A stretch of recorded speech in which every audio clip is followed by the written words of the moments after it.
Jill, when you say product, you guys graduated or you attended from? We graduated. Actually did both. Okay, just want to make sure. I did both. So you probably already know a bunch of this. I just wanted to give you a real quick summary of our search process.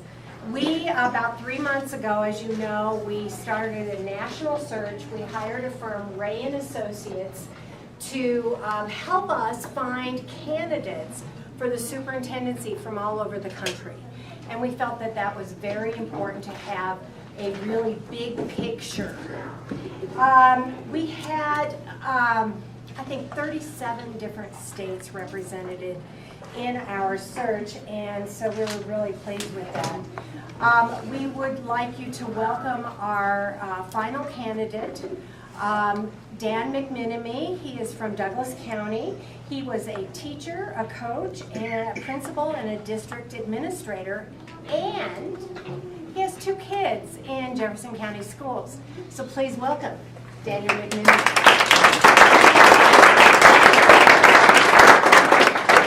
Well, I appreciate you all coming out today. I know there's 1,000 other things going on, and I would like to personally thank Principal Worth. Being a former high school principal, I know that this is probably the worst day, or close to the worst day, to try and impact the building with all the senior activities going on. So I really appreciate you opening up your building. And I know you probably have several more meetings lined up this week, but I appreciate it. I appreciate all of you coming out here to give me an opportunity to speak to you and give you my background. So what I'd like to do today, and there's going to be several opportunities hopefully over the next 2 weeks to get to know me a little bit better. And then once the process is final, and hopefully I'm the successful person moving forward, then I really want to dive in with listening and learning about Jeffco schools. Like Jill said, my kids go to Jeffco schools. My son graduated from Columbine High School last year. My daughter is a senior at Chatfield High School this year.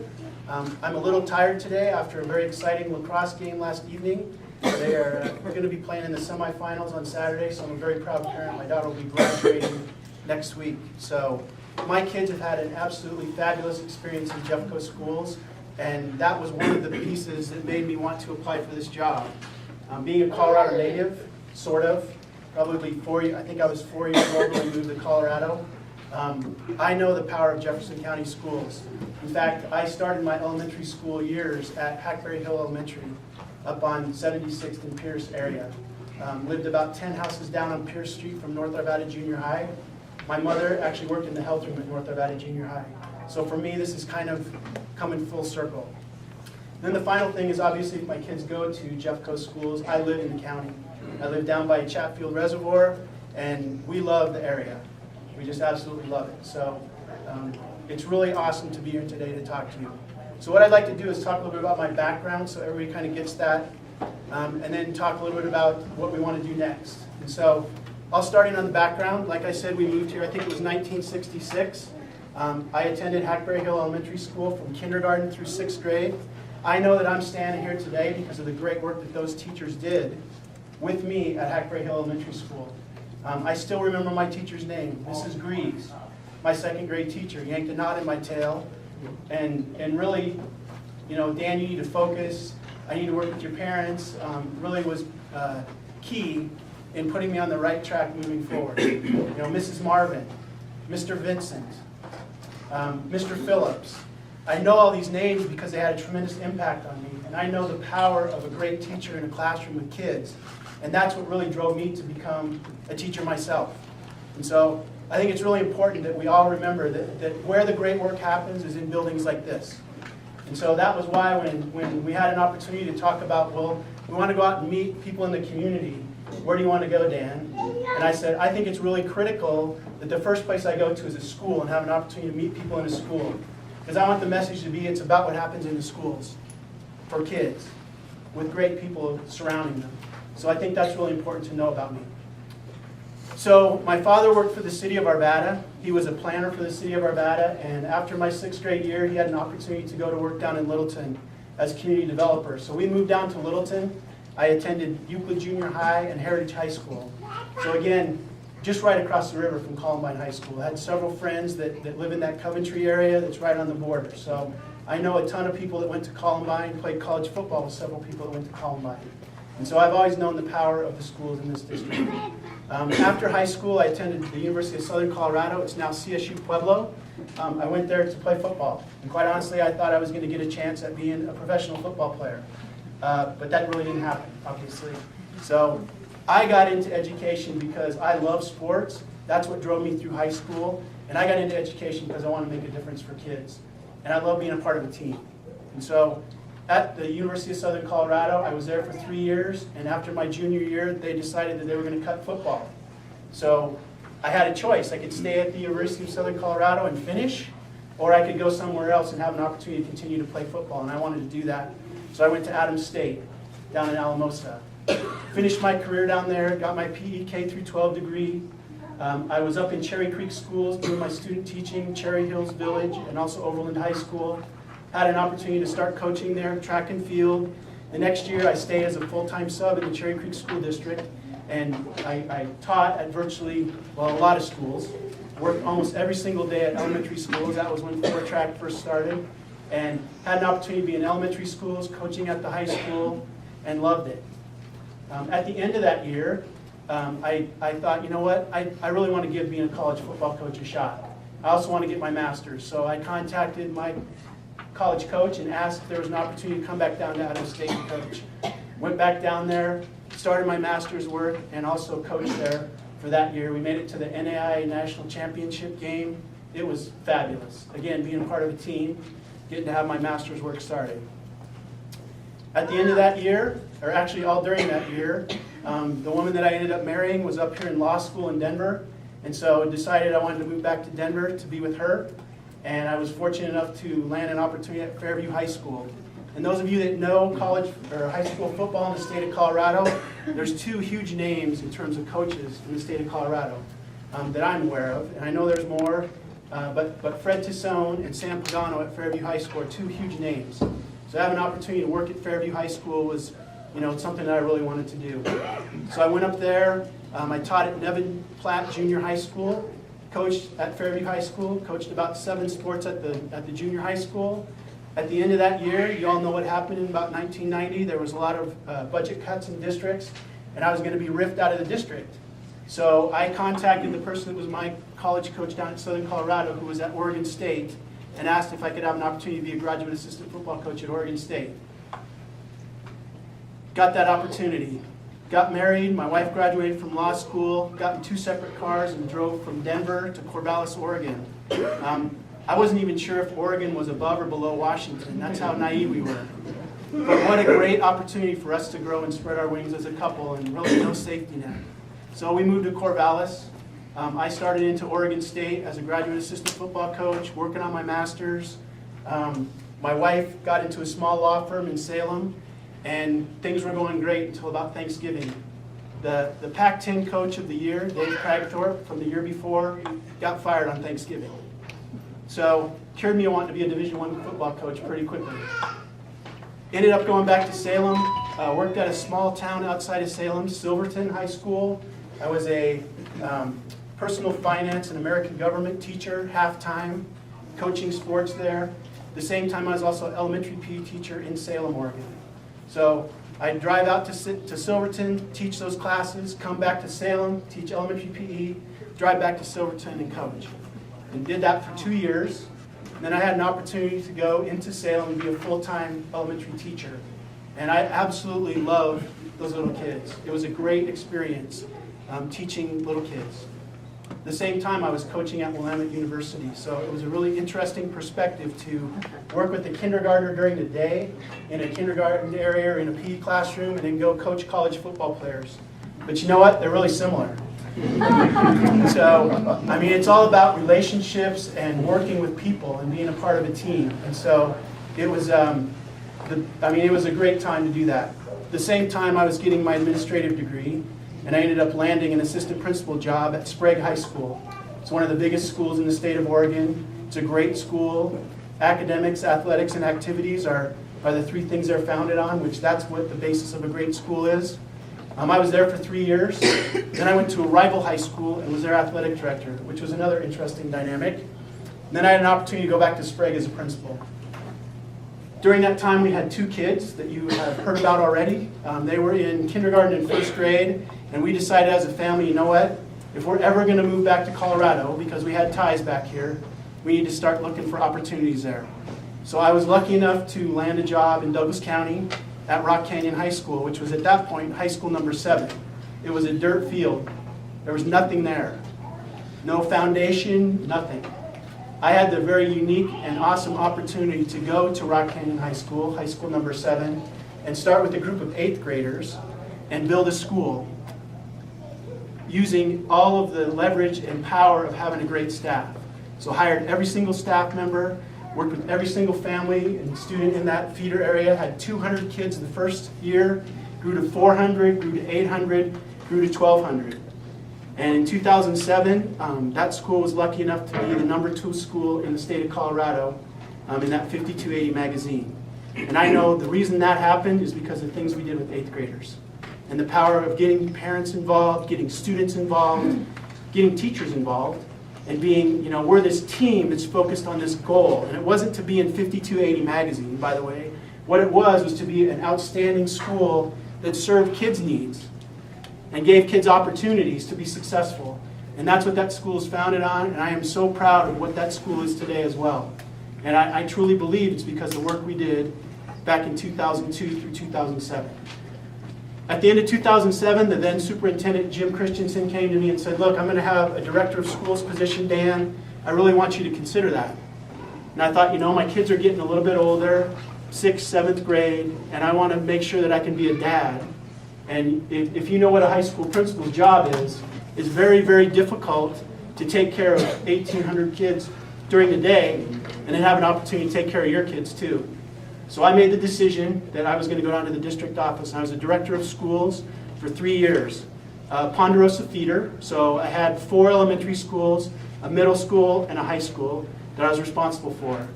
I was also responsible for the career and technical ed programming. During that time, you remember the budget cuts of about 2007, Jim Christensen came to me and said, hey, you had business classes in your high school, didn't you? Yeah, we did. Great, you're the CT director now, in addition to the other things that you're doing. So got a real great opportunity to work through all of those things as well. Also was in charge of concurrent enrollment program. And I know concurrent enrollment exists in Jeffco. We took a little bit different take on that. We actually had teachers in our district that were able to teach those classes in buildings. And I know that happens here in Jeffco because my daughter took some of those classes at Chatfield. But we made a concerted effort to try to address the remediation rate by having those classes in our building.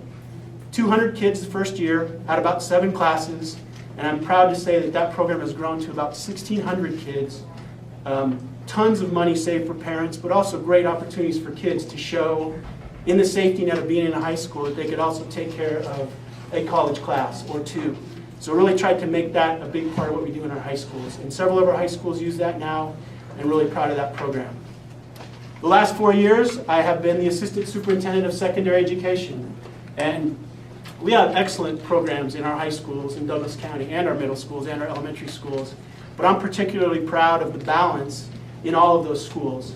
And I think part of the reason that they're balanced is because they have great feeder programs.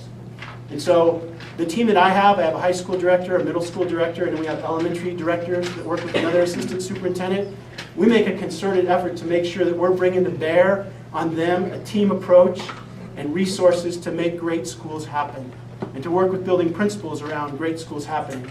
I'm a huge believer in the power of a great principal. I mean, you give them dollars, you give them leeway, and they're going to build a great program because of the power of their personality if you have the right person. And so I think that's a critical component moving forward, is using principals and the great staffs that they have and empowering them to run with it. So had a lot of different experiences. I didn't mean to take that long, but I wanted to make sure you understood my background. I've taught everything from kindergarten to college classes. I've coached, I've taught driver's ed, which was an experience. I've done a ton of stuff, and I can tell you at the end of the day, what I believe in is having powerful relationships, having teams, high achievement with kids, transparency. I mean, all of those things that I heard and saw in the brochure about what Jeffco Schools was looking for. And so I'm really proud to be standing in front of you today. I know Jill talked a little bit about the process. I just could not believe that I was the person that was called on Saturday. You know, I mean, you put your stuff in and you think, wow, you might have a shot. And then you go to the interview and you spend the rest of that evening kicking yourself about, gee, I wish I would have said that differently. You know, stayed awake almost that whole evening because I wanted this job so bad. And the next, you know, I slept about an hour. But after the initial, hey, you messed up the interview, so don't worry about it, I thought, well, what if? What if something great happened for you? So I began to try to prepare. I don't think you can ever be prepared for this job. And I'll be honest with you, my goal at the very first, I'm a huge Maslow's hierarchy of needs person. You know, we got to take care of basic needs for people, and then we got to start talking about, you know, how can we begin to develop teams and give people an opportunity to be a part of a team, and how can we get people invested in what we're doing and pull people together. And I think that those are some things that I do really well. So process-wise, what we'd like to do is give you an opportunity to ask some questions one-on-one. So I think I'm going to get taken to another room here in a minute or off to the side. I'm going to stay here till I think it's 6 o'clock when we have to cut this off. If you do not get an opportunity to talk to me tonight, there's going to be some people here taking questions, and the things that I can field, I will try to field. The things that I can't field, we'll let the district staff do that. There's going to be other opportunities, and we're doing this because we want to see how this works. We make some adjustments at a future time in terms of how we're going to do this process right here. I will guarantee you what my interest is if I'm successful, I truly want to schedule as many meetings as I can, starting the first day I'm here, and run with it. And be a part of listening and learning and figuring out what Jeffco is all about. Great. So thank you truly for coming. You're welcome to mill around. Absolutely. We're not going to leave you in the room, so feel free to go mingle. Yep.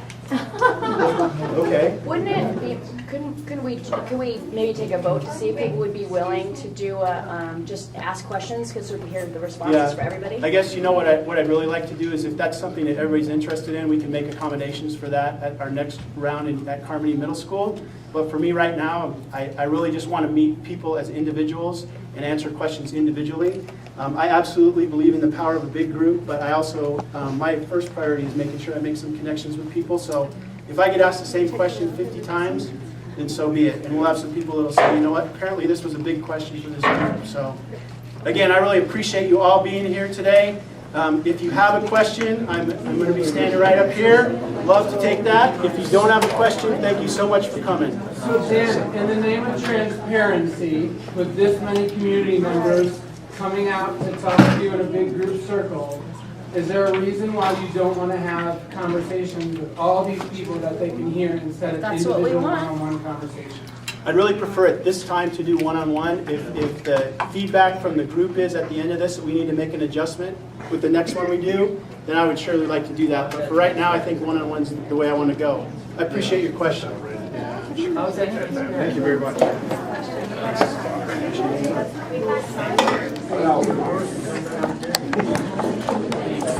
Hi there.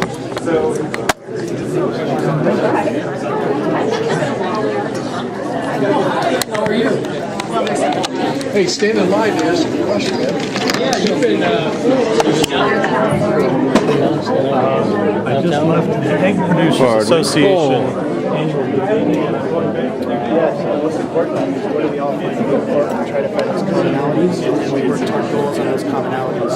And how can we at least get some quick wins and start moving through the direction, and then you can make some real moves as you have some success. So that would be my initial. I don't know if that's what I believe is that once we start getting initial inertia, more people will jump on board and moving forward. The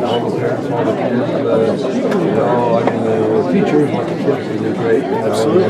They should all be on the same boat, so to speak, and work together. Well, I know it's going to be a challenge, and I'm looking forward to having people help me move that way too. I know I'm not the only answer. It has to be a community effort. So I'm looking forward to that. So thank you for your time today. Thank you. Parker Wright. Okay. Douglas County grad, Yeah. 73. All right. So, you know, When it was the only school. it was the only school in the county. Yeah. Now I just came from Fruitdale School, and I have a proposal for that to make an arts education performance. Okay. So I appreciate this. Thank you very much. Thanks for coming out today. Thank you. Grab a cookie so we know you next year. All right, thank you. Thanks. Hi. Condon, I'm a parent. Cheryl. Thank you. Thanks for being here. How you doing? I'm Dan Reardon. I've been a football coach. Dan, Just nice announced to a meet couple you. months ago. Congratulations. Love to get you to come out and say hello to our team. Love to. When you get settled in. Love to. Good luck. Thanks. See that. Thanks. I'm Marianne. Hi. Very nice to meet you. Thanks for coming today. Great. You've been doing that for Just years. concerned about You've been doing that really well. seemingly the closeness of the school board and not being open with the community or with the schools. And that's a big concern.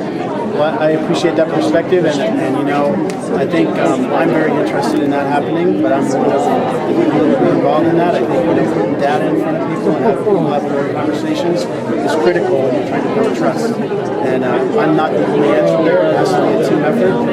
I'm big on that locus of control, so I got to circle what can I control, what can I control. And the things I can control, I try to take care of.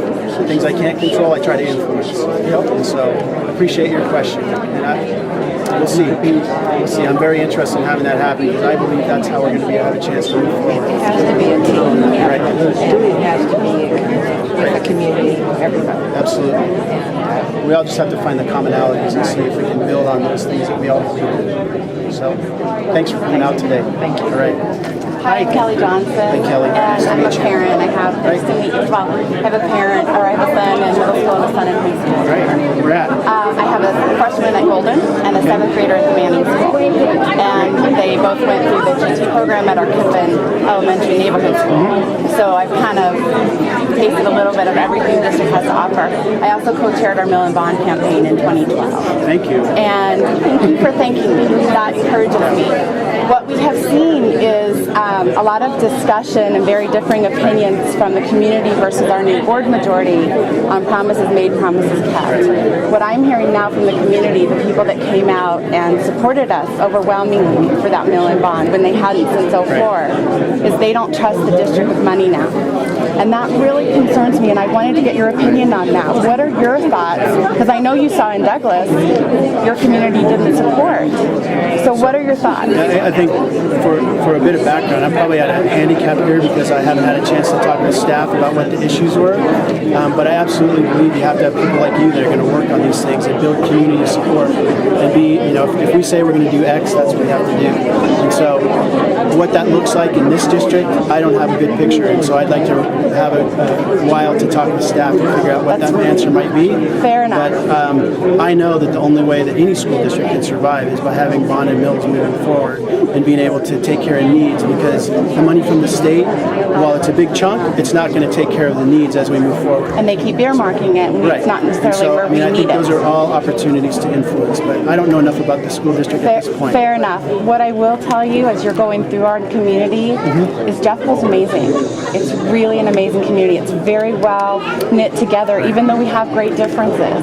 And I hope that you'll be able to see that as you go through and meet people. Well, if I didn't believe that, I wouldn't be standing here today. Well, I'm sure by having your kids in this district as well, you trust us. So. Truly. I want to make a mark and have this be a great school district again, that we're all moving toward the same target. So. Very much. I appreciate that, and I'm grateful to hear you say that. Right. Thank you. Take care. Hi there. I'm Angela Mercado, Director of Marketing. All right. Pro Schools Foundation. Okay. We will be foundation. Great. Welcome aboard. Thank you. And thanks for everything you're doing. I know the foundation plays a huge part. And we would like to continue to do that. PR right on the school district to the community, because we have a lot of Thank you. I worked closely with the foundation down in Douglas, and I would love to have the opportunity, once the dust kind of settles, to come out and have an opportunity to hear what you have to say and what things we should be moving towards, and have you be a part of that conversation. We're in the process of hiring our executive committee as well. All right. So a lot of new things, a lot of change.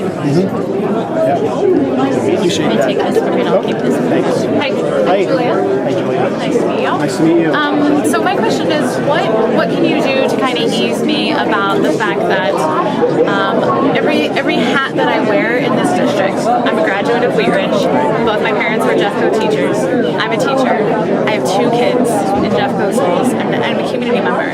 So I represent 5 different areas in this community. And I feel like my perspective, because I'm coming at it as a teacher, is not valued. So how can you make sure that all perspectives, all people are valued and their opinions are heard in that? I have a kid, she's a GT kid. I have a kindergartner who's in a class of 36-year-olds. Like, are you kidding me?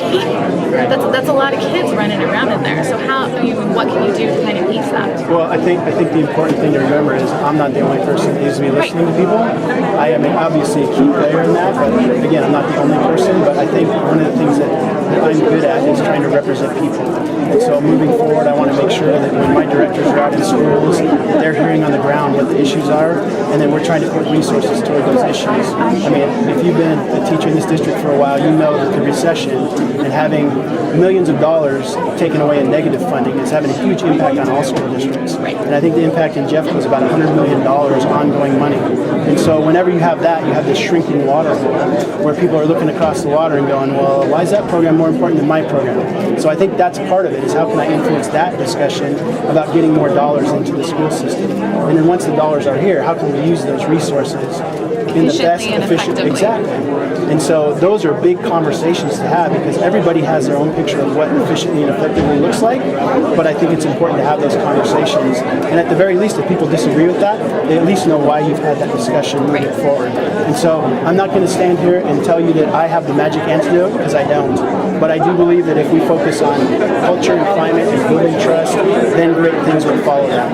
And that's going to take some time to do that. And quite honestly, if I can get into as many places as I can and hear like the big picture stuff that's happening, and then I have building principals that are coming forward and saying, here's the issue in my school, times, I think it's 118 schools, I believe, 85,000 kids.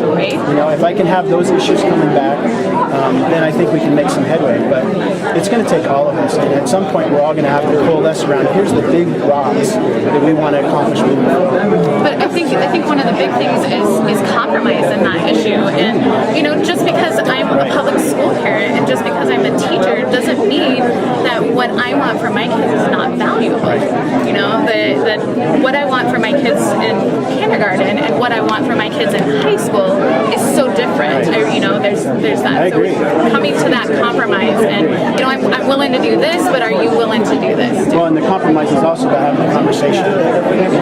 You can get a lot of people to do a lot of stuff if you figure out and that they feel like they have a voice. And they were a part of the discussion, and then they understand why you're going where you're going next. And so that's what I want to try to do. And I've been able to do that in other places I've been. And so, I know people want to say, well, you're from Douglas County. Yeah, I am.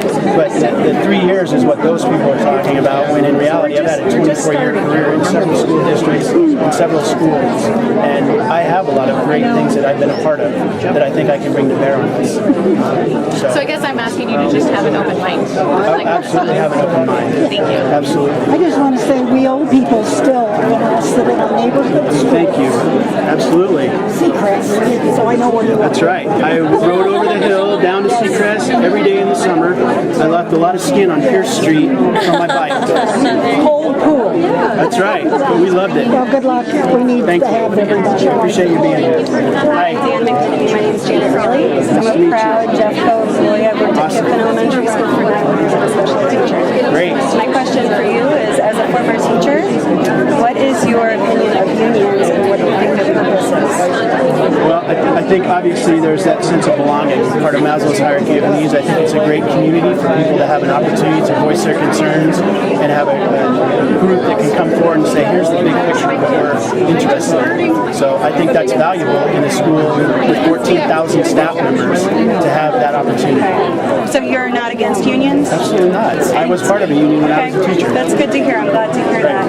And do you plan to not have us working on a contract like Doug Ho? So I can't comment specifically on here because I don't know the issues. But what I would say is I believe in locus of control. What are the things I can control?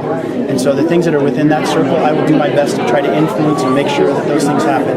The things that I can't that are outside of that, then I'm going to have to do a better job of trying to influence and pull them into my circle.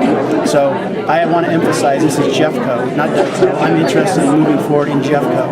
And so Jeffco's Jeffco. We're going to make our own decisions moving forward and work on that. Jeffco is not failing. We are 80% reading. My kids would not have been here if I felt like that. Absolutely. I'm glad to hear that. Nice to meet you. Thank you. Yeah. Nice to meet you as well.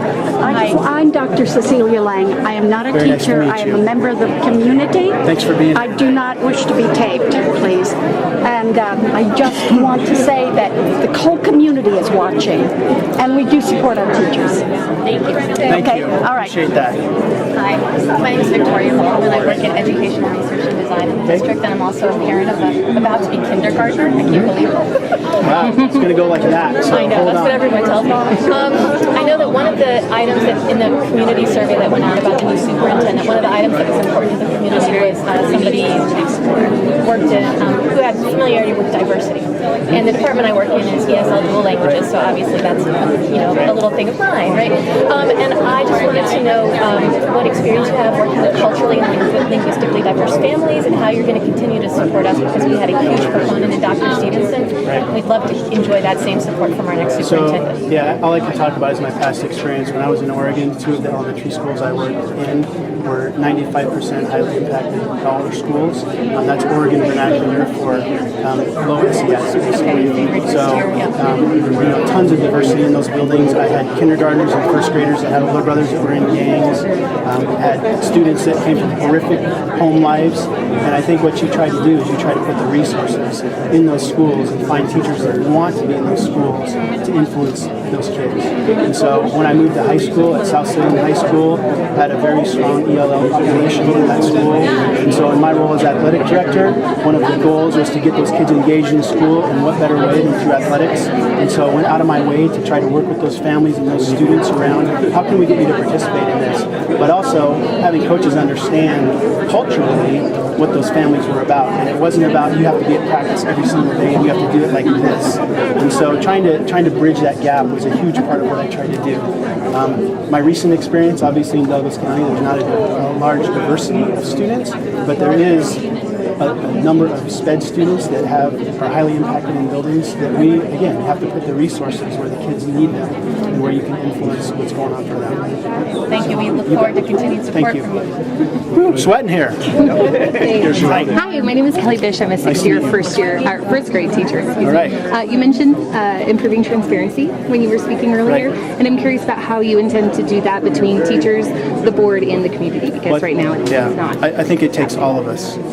Again, focusing on what we all think is important and then how are we going to get there. I think all of us have to work together to try to increase that transparency. So from my viewpoint, I think the only thing I can do is be who I am and try to whatever I say I'm going to do, I try to do that. That would be number one. And then number two, what are the systems that can be put into place to increase that? And so I know there are some systems like the financial situation right now where I can go in and say, I want to see account X and being able to look at that. But I think beyond that, how do you talk about how the discussions and the decisions are made? So instead of making decisions over here, is there a way that you can bring those discussions out into the open and have people talk about those things, and then everyone understands moving forward why you made a decision the way you did? And so that's just right off the top of my head. I don't know Jeffco. I have not been here, so I think there's other people that have great ideas about that too. And I think that's important, to be a part of that conversation and bring everybody into that. How can we improve that? So maybe one of the first things is around trust. And I think that's the most important thing we have to build as well. Yeah. So I appreciate your time. Thank you so much. Thanks. Hi, I'm Laurie Joseph. I'm an ESL resource teacher. Hi, and I have a first grader in Jeffco schools and then a younger one that's going to be coming up too. I work with a lot of teachers, K-12, and I'm just really concerned that we're going to lose a lot of teachers, and already we've seen that. So my question for you is, what would you do to prevent that, and try and retain some of the excellent teachers that we have, and some of the teachers, that your children have had? Yeah, so I think part of the answer is around, there's been a lot of turmoil to this point, and so I think if people feel like, all right, there's some hope and we're going to move forward and try to build a future together, then maybe there'll be some people that decide to do that. That would be one. I think talking about the way we reward and retain and attract people is another big conversation we have to have.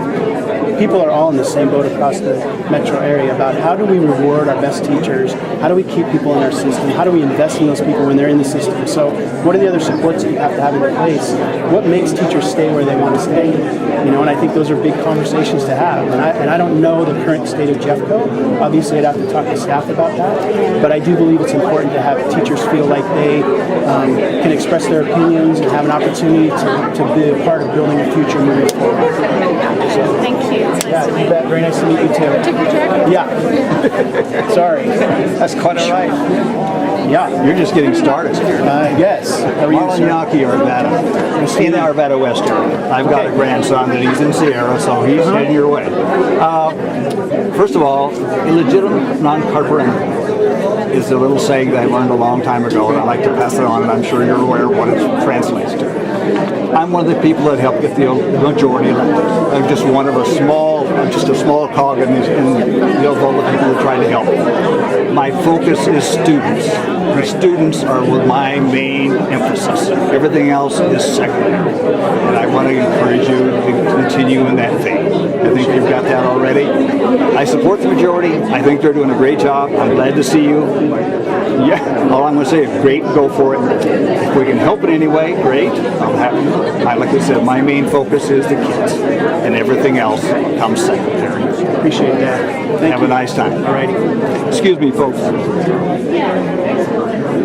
you have a question? No, okay, great. Hi, I'm Martha Patton. Hi, Martha. I teach at Warren Tech, and I know you were involved in CTE in Douglas County. Can you tell me how you're going to help us expand and grow our programs in all CTE programs, not just Warren Tech? Right. So I can tell you what we did in Douglas is we tried to figure out what kids wanted to be involved in. And so from that, we made decisions about where to put resources. So when I was in charge of CTE, we were going down to ACC and the ACTS program. And I know Jeffco was a part of that. It was Littleton, Cherry Creek, and those schools. And we made a decision that the $200,000 and some odd we were putting into that and serving 35 or 40 kids wasn't getting it done for Douglas County, especially with the growth that we had. So we worked with the other surrounding schools and surrounding districts. They talked about what could a new vision be for that. And we took those dollars back and took ACC out of the middle, and we used those dollars to direct those toward programs in our schools based on what we knew kids wanted to take.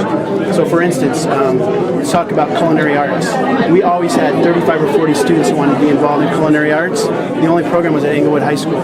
And that's a long ways from Ponderosa High School to Englewood High School. So it automatically takes a group of kids from geography, it takes them out of the mix there. So our decision was to build a culinary arts program at Thunder Ridge High School and have it be a magnet for our district and be able to attract kids. Now granted, it's still a ways from Ponderosa to Thunder Ridge, but it's not Englewood. We did the same thing with the fire science program at Rock Canyon High School, same thing with Auto Tech at Ponderosa. So we tried to get numbers and what kids' interests are, and then we built those programs, and we directed resources in a really difficult time toward those programs for students. So I think that's part of the answer. I guess at the very root of it all is we have to honor that all kids learn differently and have different aspirations. So our job is to find opportunities for kids within what we offer and create opportunities for kids if we don't have something, if there's a group of kids that want that. And so I think we have to be creative in doing that because obviously we don't have money to be able to do everything we want to do. So what's going to make the most impact on students is how I'd approach it. Now, I know that there's been a long tradition of things at Warren Tech, and I know that kids have benefited from that program. So what are the great things we have going on right now, and what can we grow from there? Including what can go on in individual high schools, because there's a critical mass of students that want that in every single high school. So multimedia classes come to my mind. I know that there's a lot of students that they really want to be a part of that. So, you know, as you're growing those programs, is it one or two high schools in a region that should have that? As you're growing it until you get to, all right, there's more kids that want to take this, now it needs to be in every high school. And so I think it's really minding what students want to be involved in. How do you see evaluating teachers in CTE classrooms, which are very different from traditional classrooms? How do you see that evaluation being differentiated? Well, you know, obviously with Senate Bill 191, they're working toward that with having differentiated evaluations. They're not quite there yet. That's one of the reasons why we went to a different evaluation system, was because we could have 24 differentiated evaluation tools for just that purpose. A counselor has one, a PE teacher has one, a business teacher has one, for those ones that are markedly different. different. So I don't know the current state in Jeffco. I'd have to refer that to staff, but I do know that people need to be measured against what they're doing instead of a single boilerplate template. And so I think it's similar to what you do in classrooms for students. You have high expectations, but then you personalize those to students. I'd like to invite you to Warren Tech. Thank you very much. See what we do. Right. Hi there. Hi, my name is Aspen Willis, and I am a student attending Ridge 5-3, and I was wondering what your goals are for Jeffco. Well, I think the big story there is that they can be my goals, but they really have to be our goals. And so I think working with the Board of Education and working with people in the community during these next 180 days is going to be critical in talking about, okay, if we all want this, how do we get there? And so I could walk in here and say, these are the 3 things we're going to do, but I don't think that would be as powerful as having a conversation and then moving forward with what we all want to do. And I think students are a big part of that. Thanks for the question. I'm Amy Ascala. This is my 20th year in the district. I taught at Columbine. I taught some summer school at Chatfield, Dakota Ridge. That's my neighborhood, but I work here. And I just feel like there's a big problem with the culture of Jeffco. You're saying you're not really familiar with what's going on in Jeffco. The culture is pretty rotten. This is my 20th year and I've never seen it so bad. And I just wonder if you have something you can tell us, maybe what you're going to put forward as far as trying to make that mandate, because I'm afraid other fixes aren't going to happen until the culture gets patched up. So I think the first thing is we're all responsible for culture, right? And so are there opportunities for us to converse about what's current state, what's the brutal facts, and how can we move forward from where we are? Are there some things we can coalesce around where we can have some quick wins, where we decide here's a goal we all want, let's go make that happen. And then you build on that success as you're moving forward. So yeah, there's some purposeful things that you can do as a leader to do that, but I also know that takes everyone's responsible for culture. And so we have to start identifying what those common themes are that we have and moving forward. So that's where I would start. I do know a little bit about the culture of Jeffco because I'm a parent, but obviously it's not the level that you have.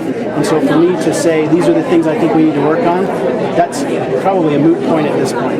But I think after I have an opportunity to talk to people and hear what they have to say, and we can identify some areas where we could possibly improve, we may not improve everything overnight, but we may find some pieces that, hey, if we just start moving forward, we'll get some momentum.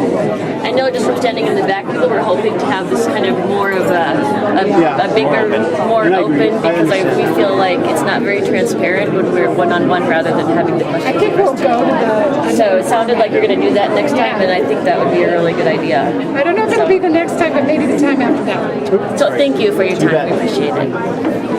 Matt Landon, 20-year teacher in the district. I just have a question about reform. I mean, we have a board majority that says this district needs reform. We had 8 high schools in the USA top 100. Douglas County had 0. How do we get faced with we need reform when we have that kind of performance and you're coming from a district that doesn't? Well, I guess I'd talk about Douglas County a bit. Understanding how they measured that would be another thing to talk about. I'm not taking away from the great stuff that's happening in Jeffco because I know you've had a number of buildings on different lists, and the same thing happens in Douglas County is there's a number of schools on different lists. So you gave an example where we didn't have any, but we have schools on other lists. So I understand what you're saying, though, is, I mean, to me it was about the question about why pushing reform when we have successful schools right now. Exactly. And so I guess for me is, yeah, we have successful schools right now. I don't know enough about everything that's going on here to be able to answer that question in depth. I'd like to have an opportunity to talk to the achievement directors, but I do believe this. I think learners are changing, and I think needs of students in their future are changing as well. So I would like to build on the great practices that already exist, and we have excellent teachers. I know that because my kids had some. But I think it's about making that equity across all schools. And so you may have a pocket of great teachers, which there is. How can we take those practices and transform those across the whole system so every student has an opportunity for that? And the current school board, the current majority is ignoring a huge segment of the population. They're saying they don't want to fund all-day kindergarten. We know that's where it starts. How are you going to get them convinced that this is a worthwhile achievement, that this is going to be that parity, this is going to be that equity that we do need across the district? Because that is the culture issue. We did not have a problem in this district. Our current board board majority brought the problem to us. We've been a successful district for many years, and this board majority is taking a very different tack than what is success. And they're running that culture down our throats. So I think for me right now, again, I don't have enough background to be able to articulate what that would be moving forward, but I do know this, that anytime you want to move something forward, you better create the case for change. So why are we going to do this? And I think that's an important facet, talking globally. Why do we need to do this? What's important about this? Why is this going to make a difference for kids? And so that, I think that's the way that I'd approach it. The specifics, those are not with me at this point in time. Right. So I certainly appreciate your question. Right, because the current board majority is manufacturing a problem. Simple enough. And you have a big task in front of you to try to quell that, I think. So good luck with it. Actually, I think we all do, and I look forward to working with you. I've been on board for 20 years. This is the first time I felt this divisiveness in the district. It's coming from the board majority right now. Well, I look forward to working with you on turning that around. Thank you. Hi. Hi there. I'm Dolores, and I apologize if this has been asked. As a taxpayer, in the name of transparency and in the name of truth, I'm very concerned about the redacted invoices from the board's attorney. What do you plan to do about that? Well, I appreciate your question, but I don't have enough background information to answer that question at this time. So what I'd like to do is, well, a version of it's been on the news, I'm sure. And so I think that what we'd like to do is if there's questions like that I can't answer right now, I think those are appropriate for staff to have an opportunity to field those. And so if that's okay, I'd like to have a kitchen pass at this point on that question. Hopefully after 90 to 100 days, I'd have an opportunity to go, okay, here's what I believe. And so... And can I ask one more question about charter equalization? So I've tried to do some research, and that's kind of a tricky subject, but I'm doing some research on it. But if they want equalization in terms of funding, then should they not have equalization in terms of class size and those types of things? And the children they accept, and I work with children with special needs, and I know, I'm well aware of children who are turned away from school. So should they not have equalization in terms of at-risk children, diverse children, and classroom size, if they want equalization in terms of funding? Again, I think the current state in Jeffco is something that I don't know the answer to that. What I could say from a 10,000 foot view is that there are rules and regulations from a state perspective about what you can and can't do. The charter is actually a contract with the school district, and so we have charters in my other school district, and we have successful relationships with them because we understand what the can and can'ts are. And I totally understand your question, but I think it's about choice and it's about students having an opportunity to have options at those places. Understand what you're saying about some kids don't have those options. Right. And so if they follow a different set of rules, then I think it just needs to be balanced with equal funding. If you get the opportunity to follow a different set of rules, then perhaps if you're not equal in one sense, I'm not sure about the push to be equal in another. Well, I guess I'd like to have another opportunity to understand exactly what's happening in Jeffco. Thank you. Thank you. I appreciate your questions. Maybe fill your water bottle on a note of thanks.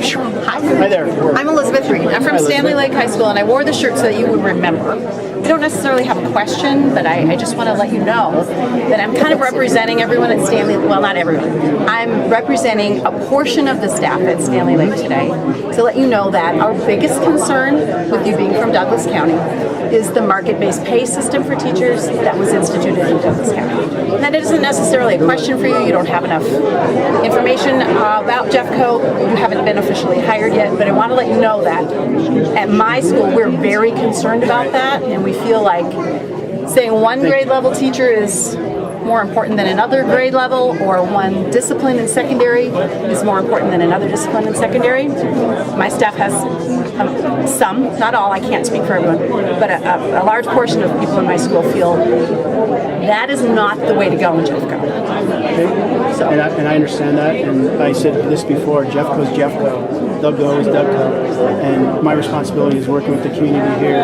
to try to put forth those things that we want to do collectively as a community moving forward. Some of those things some people will disagree with, some of those things people will agree with. I don't know the threshold of that right now because I don't have that background information, but I would say this, I'm committed to Jeffco being Jeffco. And I know that's the concern is, wow, this guy's coming from Dougco and we're going to look exactly like him. And my interest is making sure that what we're doing moving forward is for Jeffco the best move for taking care of 85,000 kids and 14,000 staff. Okay, thank you. You bet. Thank you. Thanks. Hi there. I'm Rob Phillips. Hi, Rob. I teach at Mitchell Elementary School. I grew up here in Jeffco. I actually went to Wheat Ridge High School.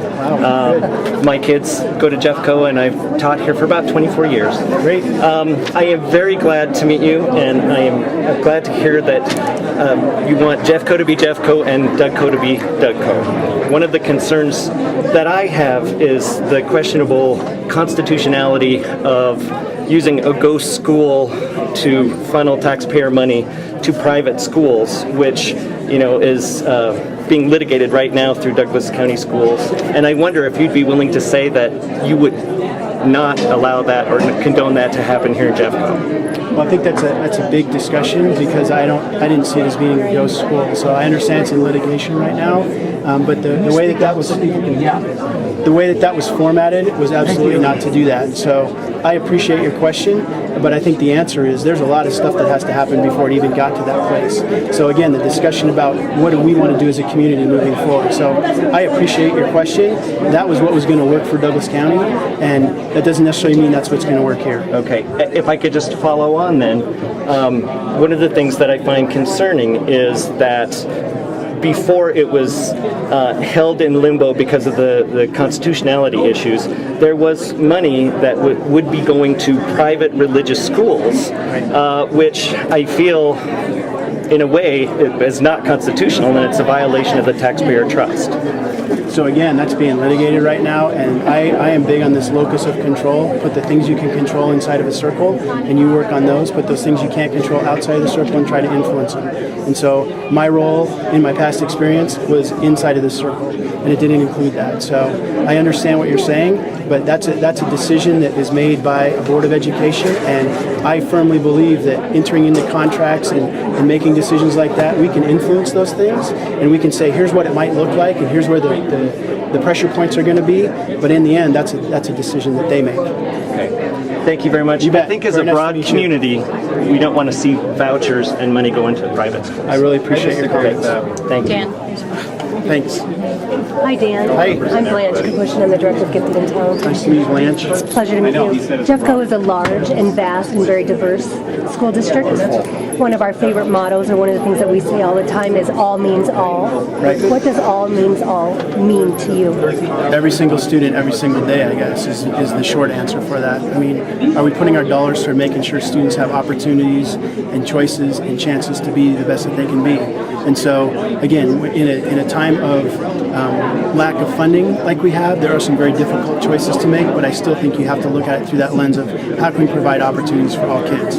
That's what it means to me. Thank you. Thanks. I'm Johan Cohn. How do you do? Pretty good. How are you? I've been retired for about 15 years from this. Good for you. That's great. It's been okay.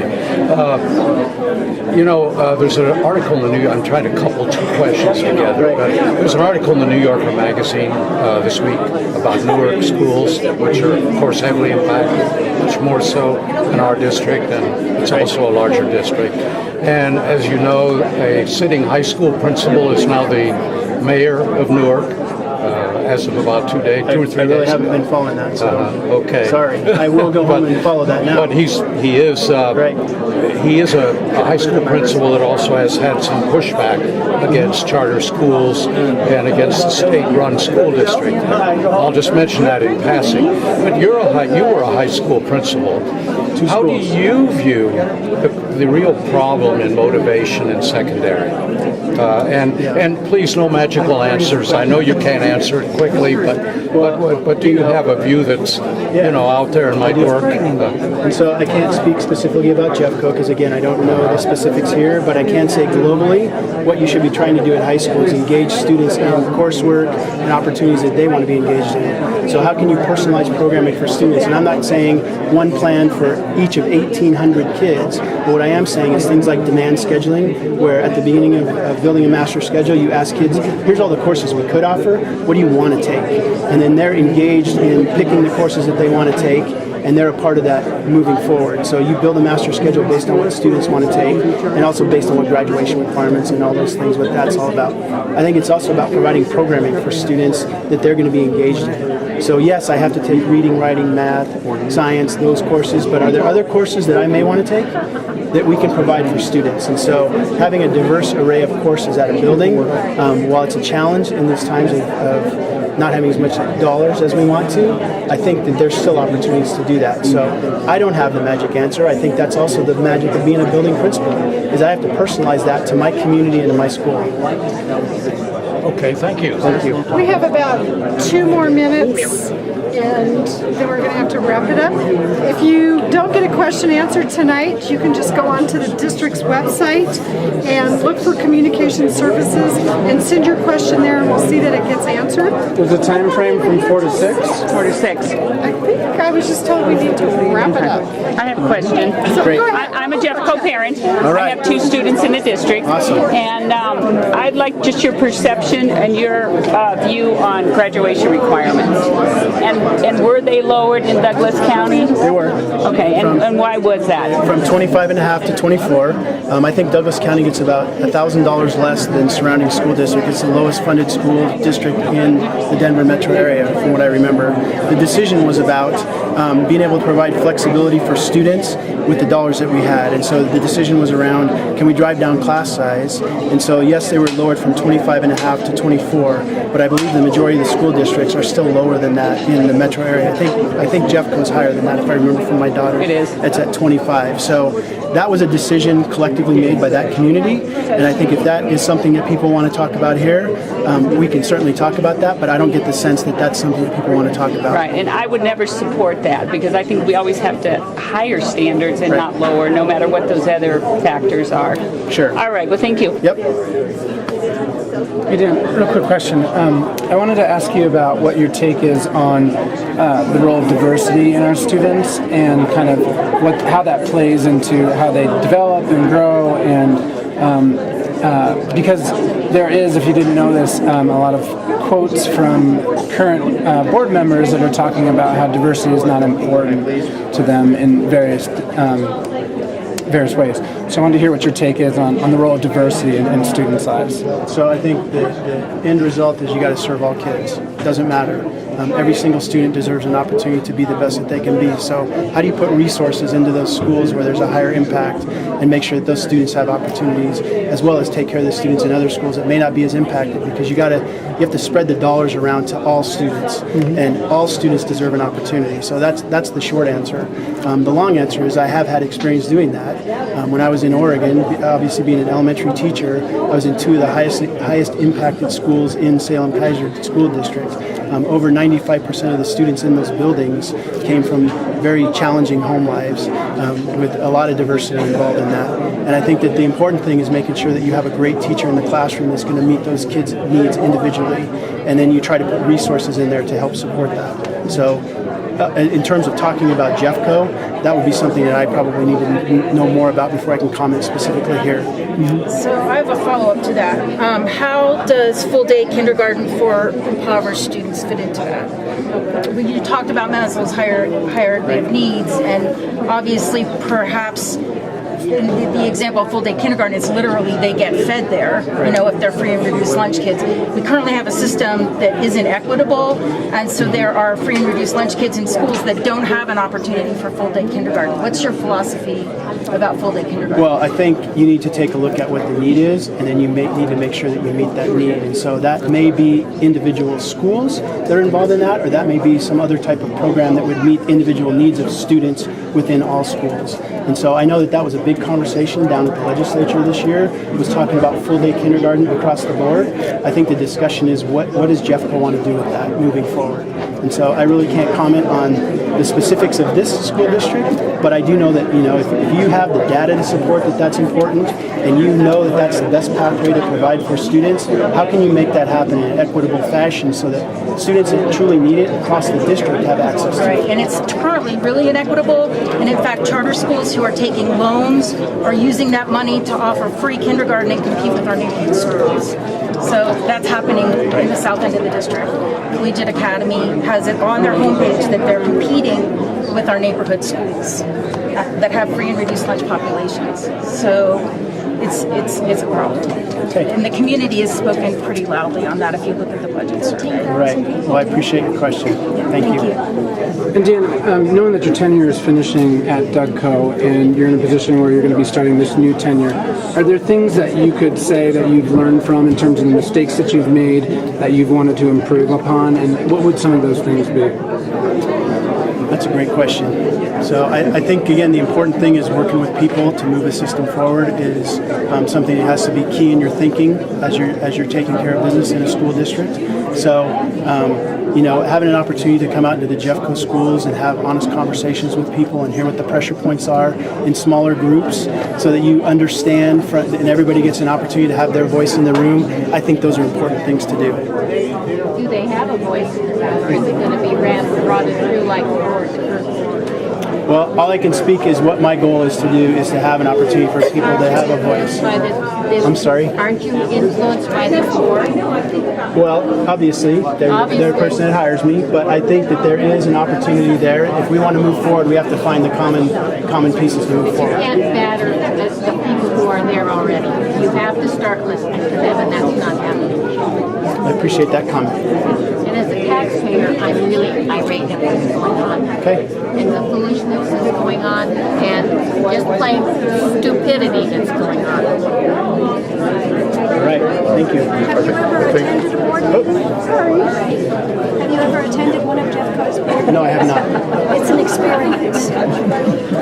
I think you're going into a hornet's nest, and I really appreciate you're doing that, and good luck to you. But I guess I would ask, how do you feel about the teacher bashing antics of the Douglas County School Board? I would hope you would renounce them, or do you support them, or will you not answer, or how do you feel about those things? I will own my own behavior, and I know that in my tenure in Douglas County Schools, I've worked very closely with teachers as a building principal, as a director of schools, as current assistant superintendent. So that's what I would say, and I know that a great teacher in the classroom is critical to the success of students and is the backbone of a great school district. So it's important that we have those opportunities to talk, and it's important that we that goes both ways.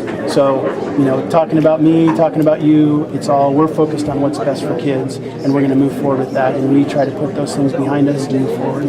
I wish you good luck. Thank you. It's going to be tough. All right. Would anybody like to sit down? Would you like to sit down? No one's moving.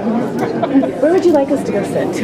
Well, if you guys want to move to tables over here, it'd be a little more less hot. I have a question for you. Great. I'm a parent at Pennington Elementary. It's an extra learning time school. What is your position on doing extra learning time and keeping these programs going? We have an 86% Title I school, free and reduced lunch. We have turned our numbers around. We have shown that you can turn numbers around, but it takes more resources and it takes money. Are you going to give that to us, or are you going to open up a charter school instead? Well, again, I'm not familiar with what's happening in Jeffco, so I can't comment on that. I need some more background from staff. But what I do believe in happening is having building principals make decisions about that and trying to get the resources. It takes money and resources. Where's the money going to be? We need money. We have kids who are in desperate situations. We've turned around their numbers. We're doing the extra learning time. We got a lot of parents involved, a lot of parent involvement, but we need the extra teachers. We need the extra paras. We need, to have doctors come in and help our students. We're a Title I school right here in Wheat Ridge.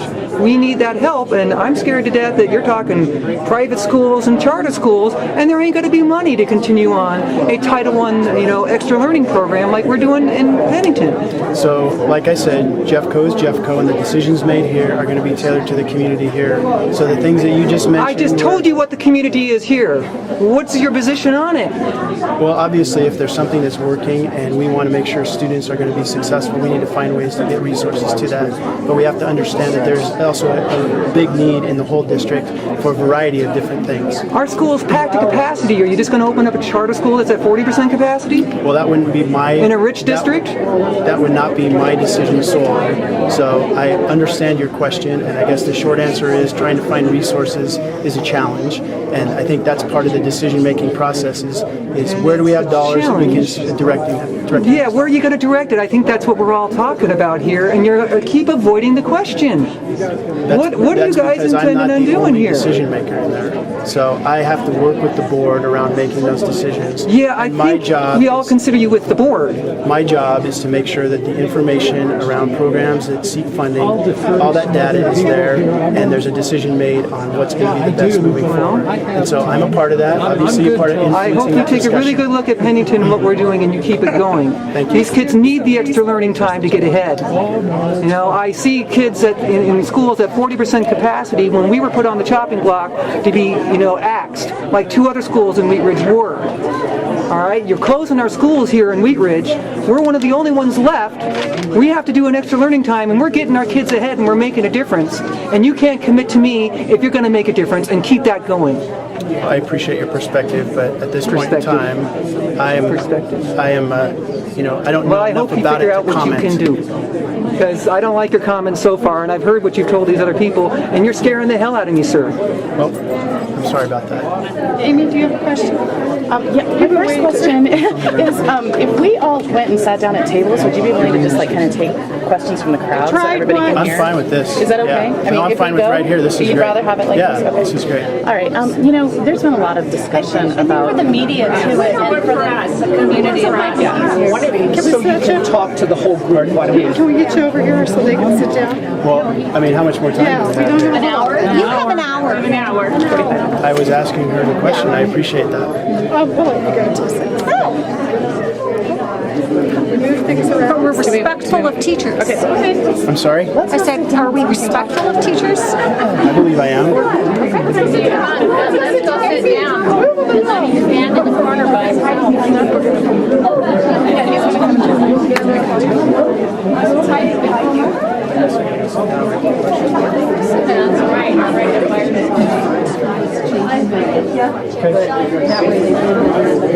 We also have them. We have cards.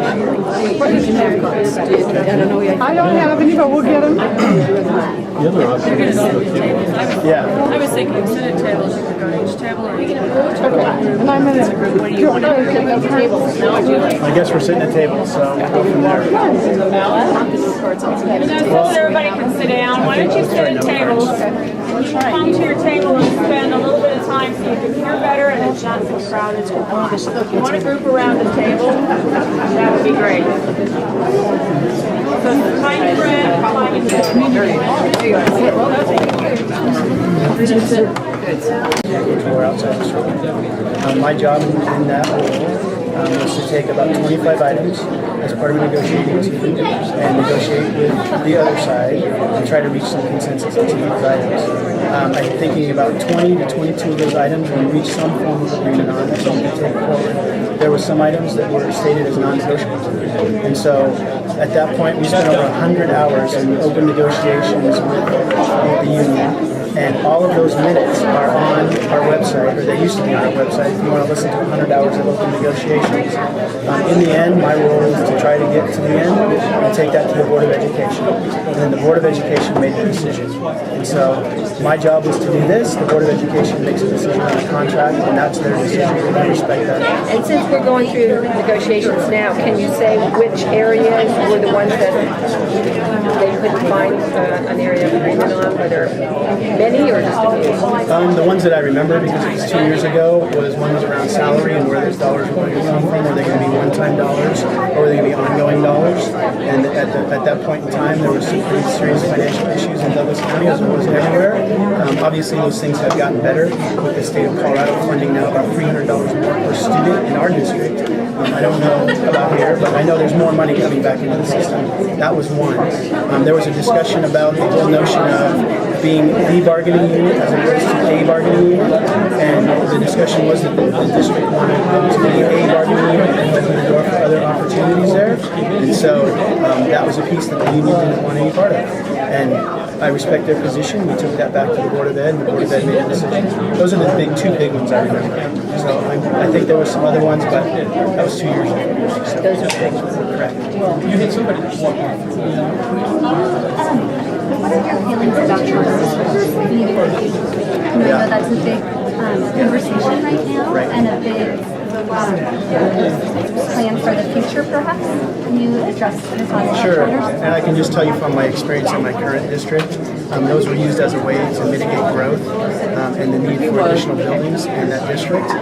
We were growing by about 3,600 students per year, and so there's no way that the school district could afford to build all of those schools, nor do we have the manpower to do all that. So the notion was, can we use these schools as an opportunity to house students and keep those students in Douglas County? I think that discussion has to be decided upon in a district. And so there's other factors that go into that. If you're going to talk about opening charter schools in the district, you better have the discussion about what the impacts are to other schools, where that charter school is going to open. And so I think in the end there's a decision that has to be made, but you better be crystal clear about here's the impact of surrounding schools and what's the impact in terms of choice for students. And so the reality is in Colorado that school or the charters try to go through districts first, but in the end if they don't get a charter, my understanding is that they can go to the state and get their own charter. And so I guess what I would rather do is have an opportunity to have a win-win if it's going to be a win-win, and have those discussions out in the open so people understand if we put a school here, what does that mean for these other schools? And have that discussion about what does that mean for kids? Is that another opportunity for kids that can't currently be taken in our current schools, or what is that? And as a parent in Jeffco, because I live down, my daughter goes to Dakota Ridge, and so I have kids down south also. What do you feel about that as a parent, like in that south area even? Well, about choices for kids, because you've had kids at two schools. Correct. And obviously, I believe in the power of choice for students, but every one of those choices has to be a high level. When my students came to Jeffco from Dougco, they had an opportunity to choose the school that they were in and be involved in the programs they wanted to be in, and I think that was powerful for them to have that opportunity. I think it invests them, and it certainly invested us as parents. And yes, it was challenging to have kids in two different schools, but I think that was great for them to be able to establish their own identity. That was good for our kids. So I think that's an important piece of choice. I also believe that you have to have, that choice has to be real, and it has to be high quality, wherever that choice is. What do you see as your role to unify this school district? Well, I think asking questions is a big part of that. Are you listening? Absolutely. That's not happening so far. Well, I'm sorry you feel that way, but I think I fielded a ton of questions. I think there's a lot of there. people that feel that way. I'm not alone. Well, I apologize. And this district is very, very divided and screwed up. And as a superintendent, I would assume that would be your role to unify this district. And I just want to know, what are your goals and how are you going to do that? Well, I think most importantly, it has to be our goals. And so again, I think the most important thing is being out and listening to people and hearing what they have to say, and then finding the commonalities and finding some ways to move forward. And so I understand. We'll look forward to that. Thank you. I realize that, the board makes policy and you would implement the policy. If the board would make the policy that they wish to have vouchers, would you wholeheartedly support that? Because apparently you did wholeheartedly support it in Dougco. So again, I answered the question before about a locus of control. What am I responsible for, and what's my role once a decision is made? And I think in the role of being a superintendent, your job is to make sure that the data is put forward, that it offers multiple perspectives from multiple people, and then when the decision is made, your job is to try to put that into place. And so that's what I see my role would be, is making sure that the data is there to understand what the impacts of those decisions would be. And then in the end, if the decision is to do X, that we try to implement that within the best possible way that we could. So it's not if I support or don't support or that. You will be a good follower. No, of the policy. I think that that's my responsibility once that decision is made. Now, I think the other part of that is that I'm a part of influencing that decision before it's made and doing all that I can do to try to bring forward what would be the possible implications for that. Do you have some kind of feeling for what you would do for a voucher push then? Without the data, you don't have. I really Yes or don't have. no? I really don't have a good feel for that. I don't even know if that's a conversation in this community right now. Well, we've been told it isn't, but we've been told that, there's going to be a national search too, so, thank you. This table has about 10 more, or 2 more minutes, and then we're going to move him over here. A community survey went out, and there were 5 top priorities. Could you reiterate those top priorities? I could not do that for you. You can't? No. I don't believe 13,000 citizens answered. and you said you were listening to the community, and a community survey did go out. I was just wanting you to reiterate the top 5 priorities, of which I don't believe charter schools was in even the top 5. And you were just saying that charter schools were a #1 priority. I did not say that. I did not say that charter schools were the #1 priority. I said I didn't know the conversation in Jeffco. But you're going to be our new superintendent, so I think you should be aware of what the community voted on. I appreciate that perspective. And so you can't reiterate the top 5 priorities of our community? At this point in time, I cannot say that. But you are our sole finalist and can't reiterate those 5? Will you give Did they ask you that? results every In the interview? Did they ask you what your priorities are in the interview? Well, the question I was asked is, what do you think your strengths are? So I talked Tell about us. teamwork. I talked about listening to people. I talked about academic achievement. I mean, I think those are 3 things that I bring to the table. Obviously, making sure that you understand what people's concerns are, working with data. I think those were the things that I remember bringing forward in that interview. I'm sorry to interject. I love the fact that you said listening to people. My name's Beth, and we're new to Jeffco. I've only been here about 8 months. And to address your question about the top priorities, what I find shocking is the fact that 13,000 people answered that survey. I went to a meeting at Evergreen High School to discuss that, and then to find out what the fiscal priorities were going to be for next year, for me was a complete slap in the face. And I guess it's shocking that I moved here for this school district, and to go through all the steps and to have this idea of collaboration when really it seems like there's a set agenda, to me doesn't feel right viscerally or intellectually or anything. So I like the fact that you said listening to people, and I would hope that that would follow through during your tenure as superintendent. Thank you. Thank you. Dan, I'm going to have you move over here to this table because they've been waiting to ask questions, or you can sit there and they can shout out their questions, whichever you prefer. I will stay here, unless you would like me to move over there. Okay. Ken Witt was quoted as saying that Daniel is someone who has a strong record of academic achievement, and I'm just wondering if you can speak to that, because I think all of us want to know what your qualifications are, and having not been a superintendent of a district this size, I'm really concerned as to whether you truly do have the qualifications to run a district of this size. So one is, I would like you to speak to Ken Witt's quote about your academic achievement record, and also just speak more to your qualifications. I understand that you were a coach and a kindergarten teacher, but running being a superintendent with 86,000 students and this many employees is a whole different ball of wax. Sure.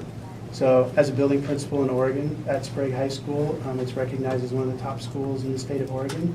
I work collaboratively with teachers in that building to drive academic achievement and be a part of those discussions as both an assistant principal and the principal there.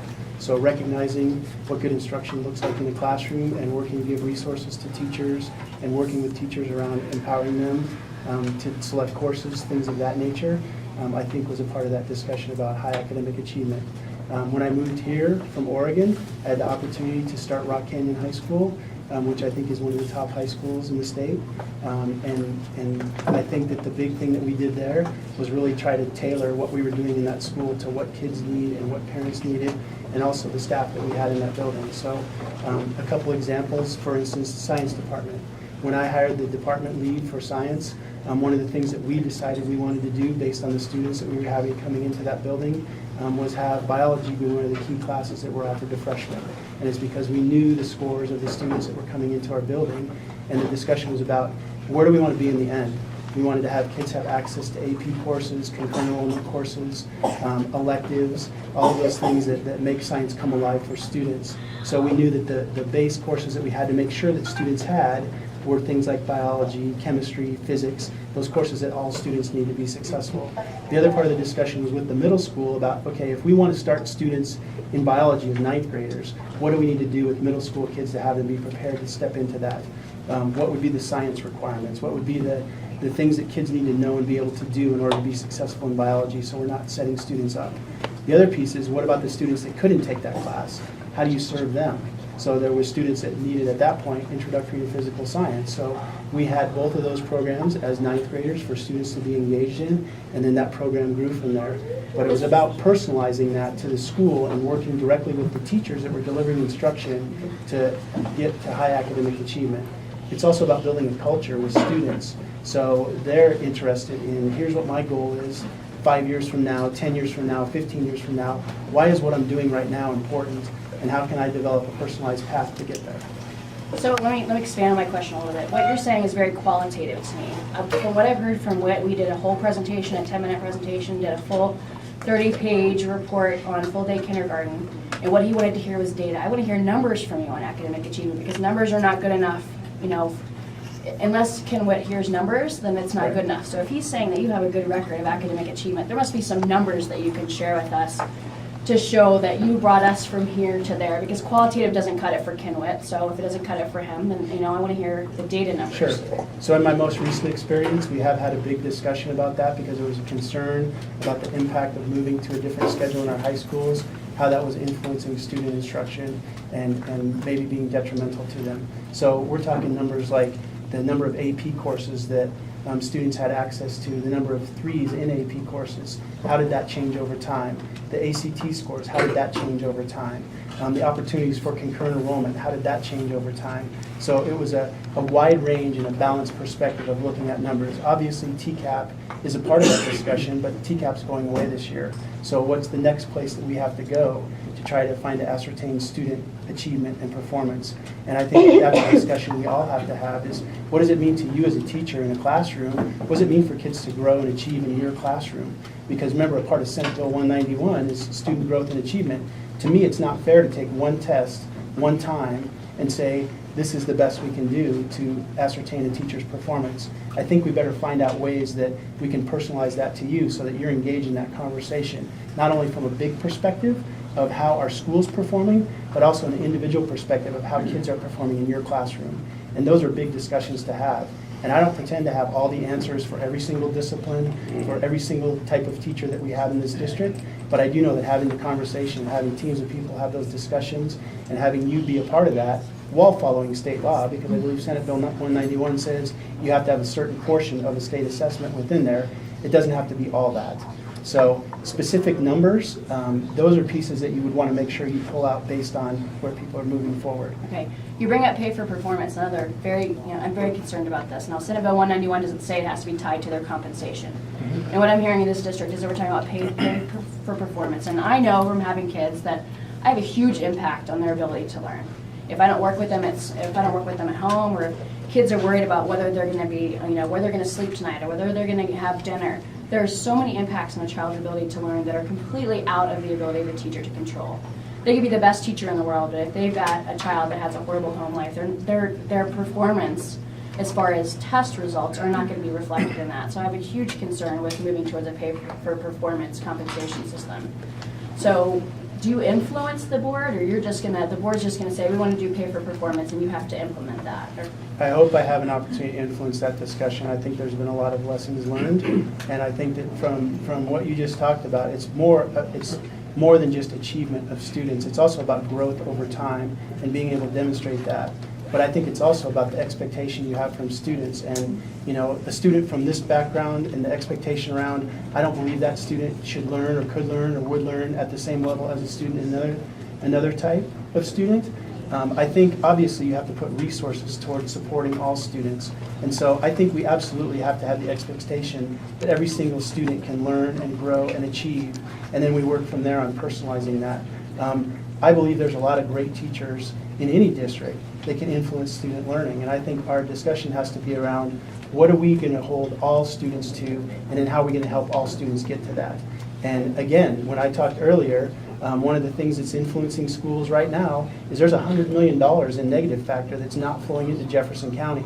So how can we as a collective group have those discussions to influence the legislators to get those dollars back in our schools? $100 million of ongoing money would make a huge difference. It's not going to make the problem go away, but it still would be around how can we fix one school at a time, one classroom at a time, and work with teachers around that. I believe it has to be a balanced perspective and it has to be fair. Now, those are huge discussions to have moving forward, because what I think is fair and what others think is fair, that's a discussion that we have to have. I'm going to ask one more, and I'm sorry to be a hog, but the balanced and fair piece. And I know Terry brought this up with her question with you. We've been having this discussion about full-day kindergarten, and there's a huge division occurring that I hate to see in Jeffco between charter parents and teachers and neighborhood schools. And I think some of that is coming from the inequalities on several different fronts. And one of the ones that we've run into that Carrie alluded to as well is that we've got Collegiate Academy, who just received a $400,000 loan. They're now offering free full-day kindergarten in the South area. Nobody else in the South area is offering it. I'm seeing kids already from my elementary school that have already been enrolled in our full-day kindergarten program leaving to go to Collegiate because they can get it for free. They're saving $3,000 a year, $300 a month. So how is that fair? They also have, I was looking at their marketing plan. We don't have a marketing plan for Mount Carbon Elementary School. And I don't have $15,000 allocated for this year and $16,000 allocated for next year for my marketing strategy plan to be carried out. They allocate $8,000 of their budget for a marketing coordinator. You know, they say right there in their marketing plan that their biggest competition is the neighborhood schools. And what bothers me about that is that is creating the divide. When we've got charter schools that they can use that $400,000 for whatever they want. They've decided they want to offer free full-day kindergarten. I'm certainly not saying that they shouldn't offer it. I think we should all be able to offer it, but we're being told that we can't offer it at our schools. So I feel like the board is causing some of this divide by allowing charter schools to have their cake and eat it too. And I can't ask for a loan. I'm about to ask for it at the next board meeting. I'm going to ask for a loan from Mount Carbon. I'm putting it together. I want this, I need this at my school. I'm a parent, I'm not a teacher, I'm not a principal, I'm a parent of these two kids. And I am really discouraged and upset about the divide that this board is causing between charter parents and neighborhood parents. I don't think it needs to be that way. We all want the best for our kids. All of our kids are worth an equal amount. Nobody's saying that they aren't. But we just need it to be fair. I want to be able to offer, I don't want my kids, my school suffering because their, per pupil funding is following over to a charter school. So what are you going to do to ease that strain between our parents and to fix that problem? So I think we need to find a way to have a win-win. And there's a lot of different ways to approach a problem. And I think you take the dollars and you find the best way that's going to encompass the most kids. From what I understand, the way that it was presented, I think that there may have been an opportunity for inequity from school to school because there was certain schools that were going to have it and certain schools that weren't going to have it. Well, there's still students that have needs in every one of those schools. So are there other ways that you can provide those opportunities? One of the other discussions that was happening at the legislature was about providing full-day kindergarten for everyone. So if those dollars would have came forward, how would that have addressed the need here? So I think the first part of that question is we as a community have decided that we want to have full-day kindergarten. It has to be equal for everybody. How do we approach that and try to find a way to make that happen? So I just found out Saturday afternoon that I was a finalist for this position, so I don't have the answer today moving forward, but I can tell you that one of the things that I'm committed to is trying to seek a win-win around some of these issues. And what those look like, that's for all of us to decide moving forward. This table's going to have one more question, then we're going to move back here. So is then somebody besides... I have just a global question. Terry, have you already asked a question? I did. It's a really good question. See if your table mates would prefer to ask the question instead. Go ahead. Okay, go ahead, Terry. Go. So my question is, you were an administrator in Jeffco before the reform movement in Jeffco. Yeah, and Dougco, I'm sorry. And so can you help us understand what that experience was, sort of what your role was in that? I saw you on a news thing from last year saying, well, we lost 25% of our teachers at the high school, but that's pretty normal. That seems really high to me. And so, you've kind of walked through this. What can you tell us to alleviate our concerns about moving down a path that clearly this community doesn't want to move down? So the first thing is I don't believe the number was 25%. I believe that number, if you look at the CDE website and you look at the number that was from 2012, because that's the most recent number that was on there, was about 12% for Dougco, and that was very similar to what was happening in other districts. Now, what happened in our school district is there was pockets of places where there was issues. So for instance, at one specific high school, there's a very popular principal that went to another district on a pay raise to be an executive director of high schools. When that building principal left, there was a group of teachers that I'm not going to sit here and tell you that it wasn't because of some of the things that were going on, but I also would like you to understand that there's some people that wanted to take control of their own destiny. So they made a decision to seek a job in another district. The same thing is happening in this district. There's people that come from this district and go to another district and get a pay raise because of the pay freeze that you've had. And so I get the experience, the years of experience moving to another district, and I may get a higher salary. That's a similar thing that was happening in Dougco. So we had people that were on a 4-year pay freeze, and there was people that we were bringing into the district 4 years later that were getting a higher salary. And the way that we tried to approach that was to try to bring those people along faster that had been underneath that 4-year pay freeze and the people we were bringing in. And so I think that was part of the challenge, but the number was not 25%. And the number for last year has not been published yet, so I don't know what that number is. What about the community? I mean, I've seen, board meetings went from 300 people to 87 people because the board didn't want to hear what the community had to say. We have a community that has a lot to say here. And so as superintendent, how can we have our voices heard? I mean, we're fearful. Do you see people are fearful? So as our superintendent, what can you do to alleviate our fear? Well, again, I think one of the things that I do best is listen to what people have to say and try to fold those into decisions moving forward. So in a in a district of 85,000 kids, that's a lot of people. So how can we break down those silos and have opportunities for genuine discussion at buildings that ultimately makes it to the district level? So, can we use our district accountability committee? And I apologize, I don't know the name of that here, but the notion is you have people from buildings that are a part of that discussion that can bring individual concerns from buildings. Obviously, you have an ear on the ground with the building principal and teachers in a building.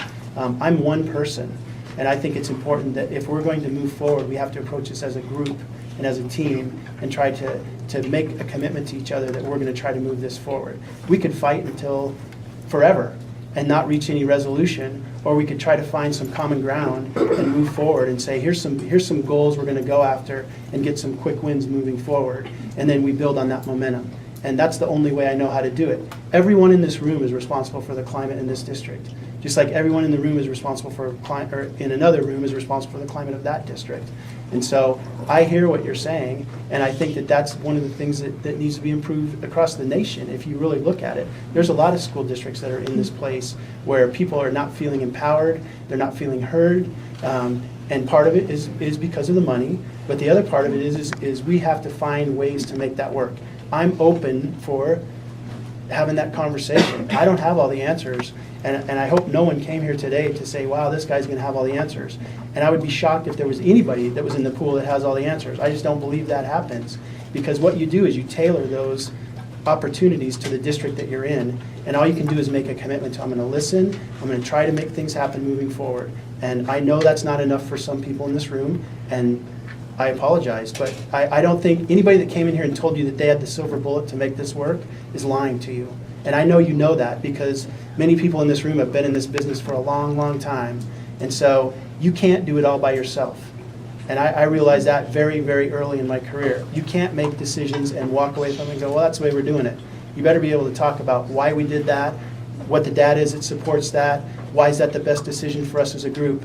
But we all have to compromise. We're not all going to get our way every single time. I just think the divisiveness has really only been in the last 6 months. The climate has changed dramatically. And that's, you must know that because you live here. Well, if I didn't believe I could make a difference in that, I wouldn't have thrown my hat in the ring. And so, this conversation has been about the last 3 days for me, because I've had a full-time job in another district. And so I am very interested in trying to move forward with this district and make this a great place for kids. And I hope every single person in this room, irregardless of what's said in here, I believe everybody in this room wants 85,000 kids to have a quality education and 14,000 staff members to have and feel safe and secure and have a voice. I'm going to move back to this section right here. Me standing and where Bill is at this table. Right in here. Do you have questions? This section here. Go. I've got a question. in our neighborhood where we have kids going to all these different schools. I also, obviously, we did some option schools. But how do you maintain those, how are you going to make sure that those neighborhood schools are maintained and excel at the same ability that those option schools or those charter schools are? Because they are the heart of the community. How will you make sure that if you want to expand that choices, that we still keep that excellence here at Wheat Ridge? Well, I think that's a great question, and I think the answer lies within the equality of funding to those programs. And so having a discussion about what's going into these different buildings and having the expectation that, you know, for one school, it has to be at least appearing to be equal to another school, and having a discussion about how do you support all schools. And so, again, I don't have enough background in this district to be able to answer that question specifically about funding, but I do know that one of the things that's happened over the last 2 years now is there's been increased funding from the state coming back into districts. That everyone was severely hampered by the budget cuts that started happening about 2007, and it became this watering hole mentality of, you know, here's how much money we have, and everybody started looking across the pond going, well, if they weren't here, I'd have more money. And so I think we have to have some discussions about what do we hold dear as a community in terms of options for kids. And I think really, I respect a parent's choice to make a decision about where their kids can go. Colorado law supports that as well. And so if we have great programs in schools and we have great principals in there and great teachers that are providing those options for students, funding-wise, we have to find a way to solve that problem. And again, I don't have the silver bullet on how to do that, other than we have to start identifying some priorities and moving forward and be willing to compromise if someone else thinks that the priority is different. So let me ask you on how do you expand that? Jeffco is a much more diverse economically and racial, et cetera, type of community than Douglas County is. How do you make sure that the kids aren't left behind, that are challenged and are stuck where they are in those schools compared to those kids that get the option schools and charter schools?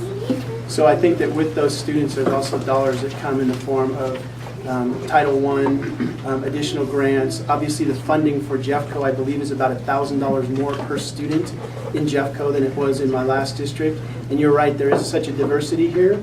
But I think the other opportunity is to talk about what do kids need in classrooms, and how can we direct those dollars to the places where it's going to make the most difference for students. What are the programs? What are the opportunities? And, you know, again, I have had experience with that in my past district. And I think it really comes down to looking at student needs individually, building by building, and trying to leverage the dollars that you have to make that happen. It's trying to find ways to save money in other accounts so you can direct those toward needs. So for instance, if transportation, let's just say that gas prices drop, and we thought that there was going to be $4 per gallon. I don't know how many millions of gallons Jeffco uses to transport, but if we thought it was $4 per gallon, way over here, and now at the end of the school year, it's not $4 per gallon, or the average was less, there's a savings there. So what do we do with that money? Where does that money go? And that one-time money, can we direct that toward programs in buildings?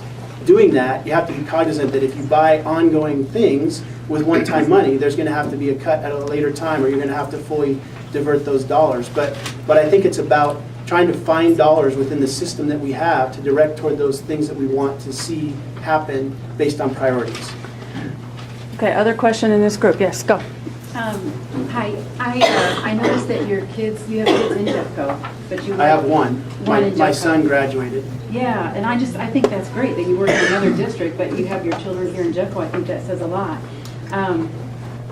I was just wondering about, I have a friend that's, her children are in Jeffco.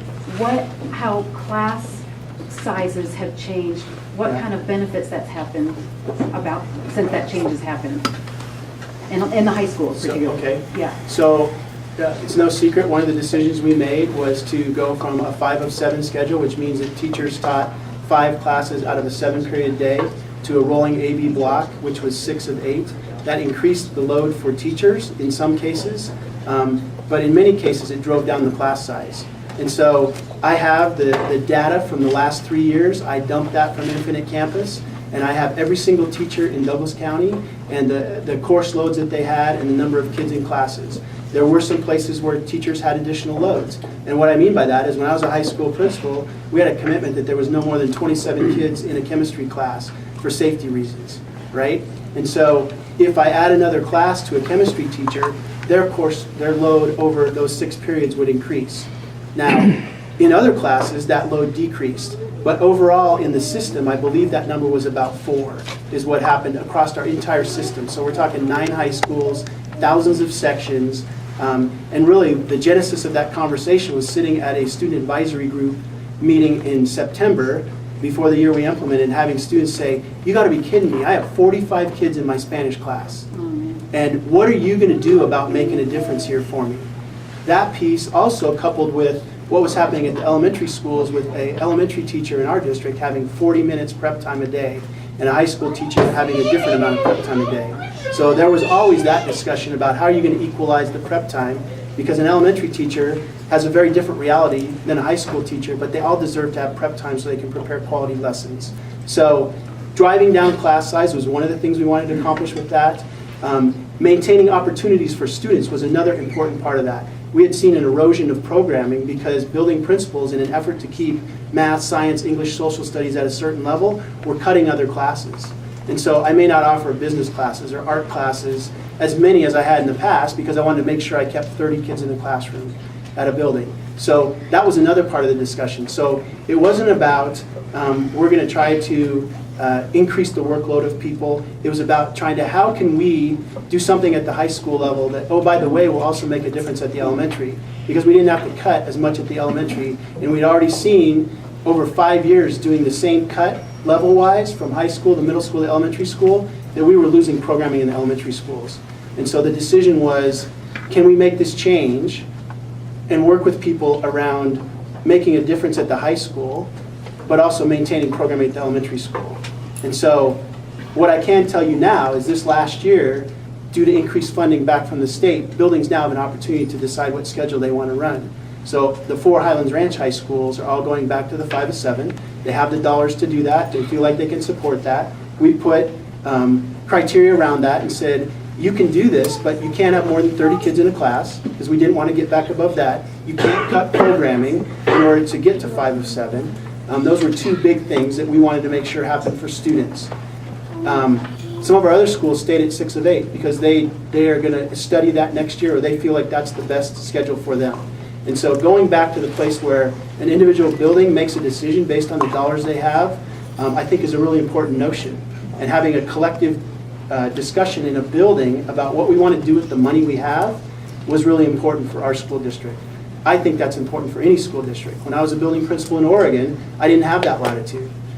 You get X number of staff based on 22-to-1 or whatever that ratio was, which really wasn't 22-to-1, by the way. And then you get X number of dollars per kid that you can have in resources. So what it really meant was you got $70,000, $80,000, $90,000 to spend on resources a year, and then you had your staffing, and you didn't have any flexibility.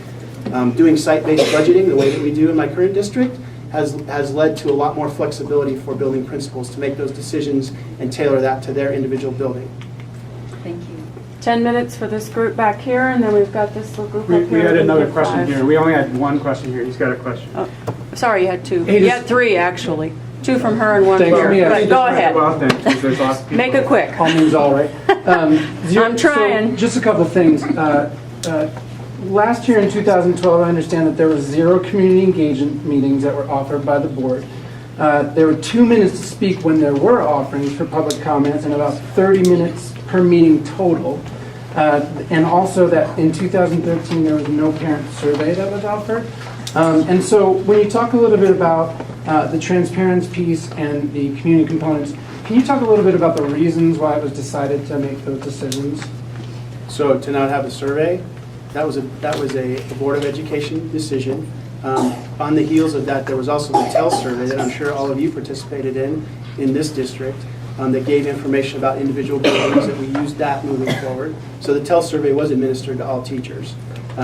In terms of community engagement, while the change was made at the board meeting around what they wanted to do or what they didn't want to do, there was also a ramping up from our communications department of telephone town halls, of going out to buildings and having site-based building meetings with administrators from the district and having discussions about priorities. I personally engaged in 18 to 20 discussions at individual buildings about priorities and about the strategic plan and moving forward, what was important, what wasn't important.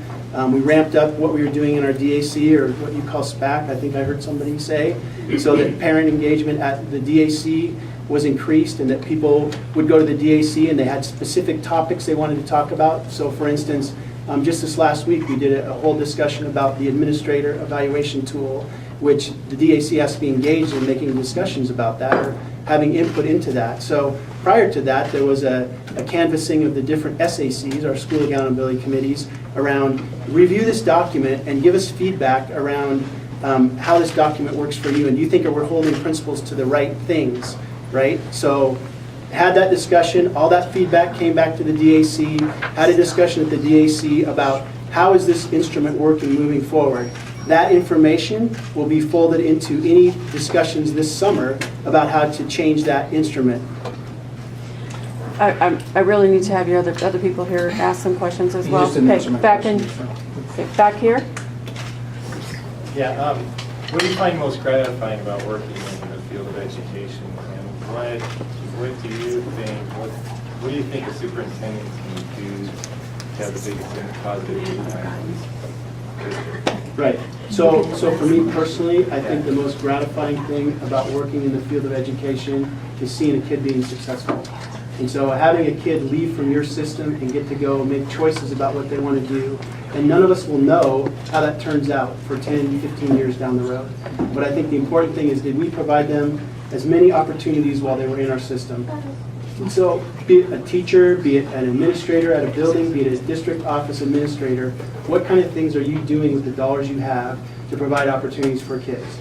I know when I was a building principal, the most gratifying moment for me was when kids walked across the stage and I knew that I was the last person to touch their hand. I think that's tremendously powerful for kids to feel, you were with them for 4 years and they were successful in your building, or they were going on to bigger and better things. So I think if the other part of your question is what will I do as a district administrator to make that happen? No, I mean, just philosophically, what do you think of the best strategies that superintendents can have for impact on district?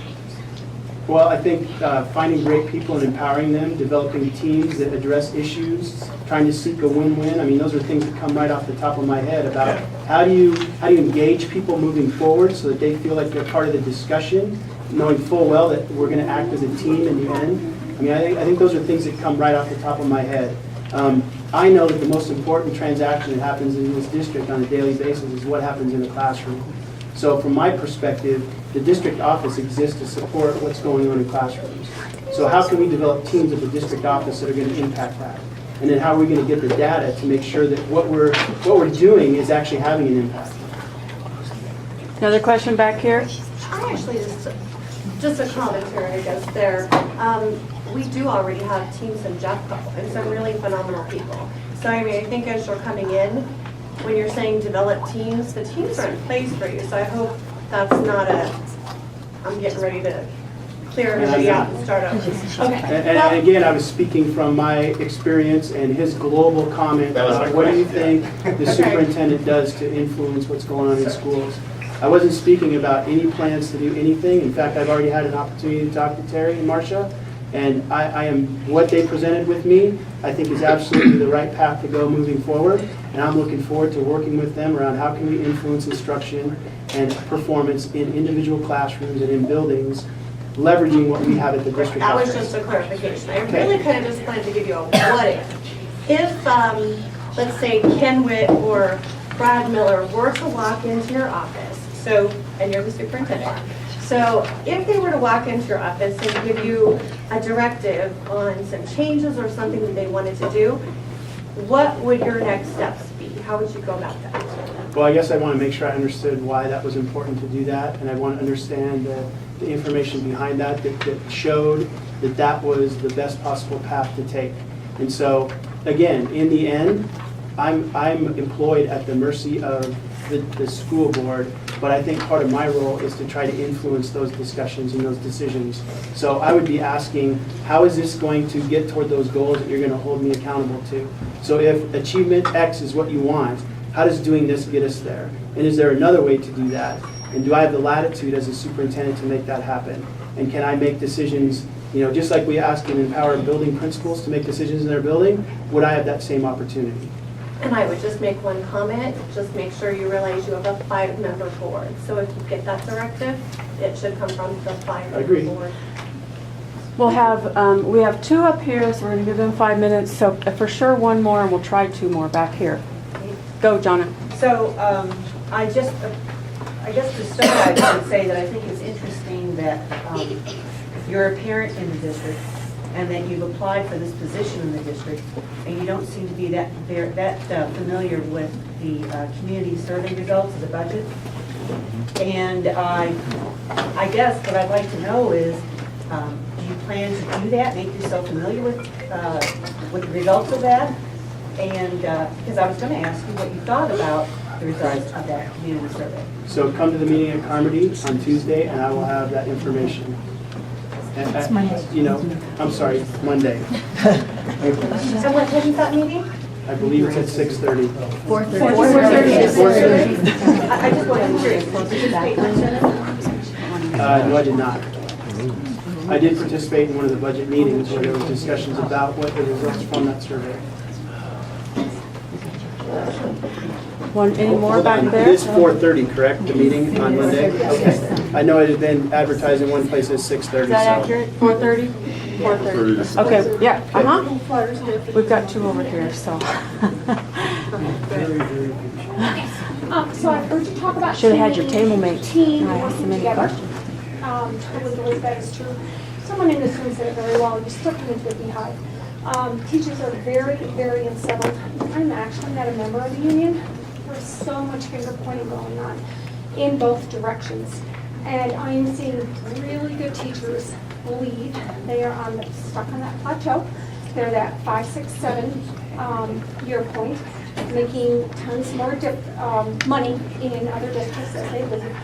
So since teaming is one of your priorities, how do you see yourself getting us back together where we're a cohesive unit working together to help kids be successful when it is so contentious right now?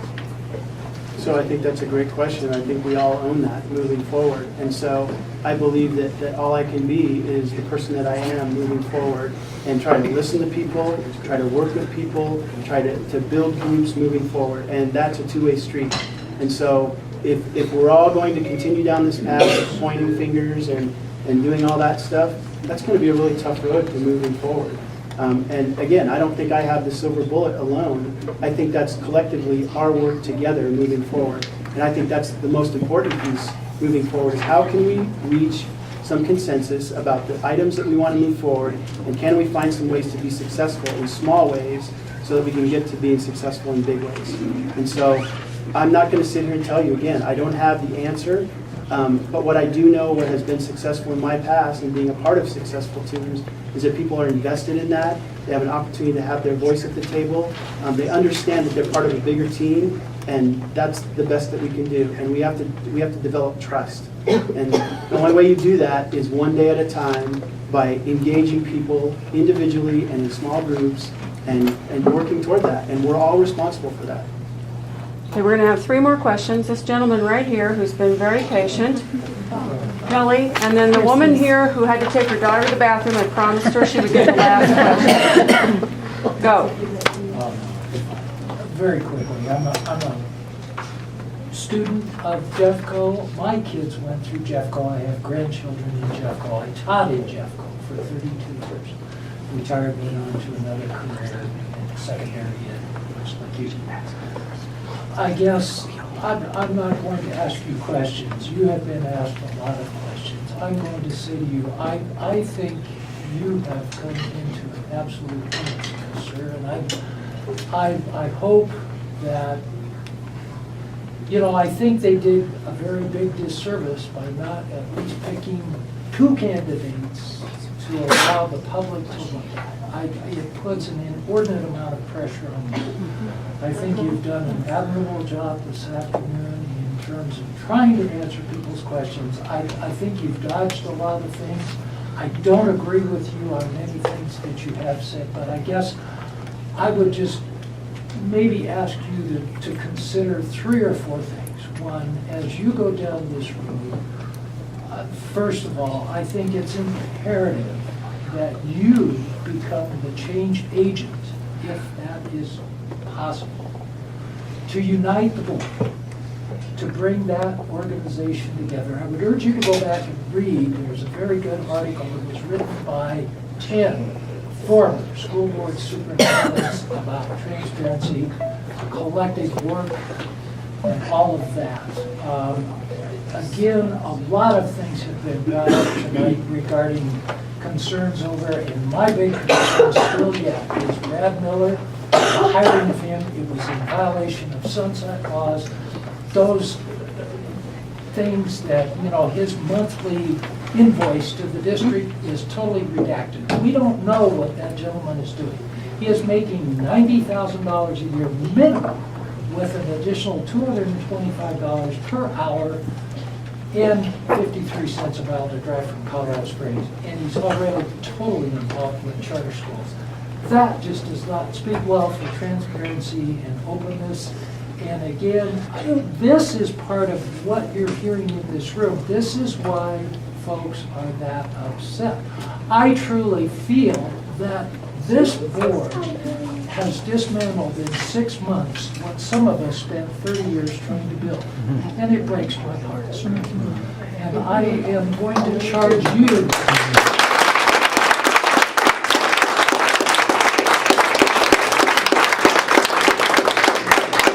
I'm going to charge you because I think this is a railroad job. I mean, it's a done deal. You are going to be the superintendent of school. I think that's a given.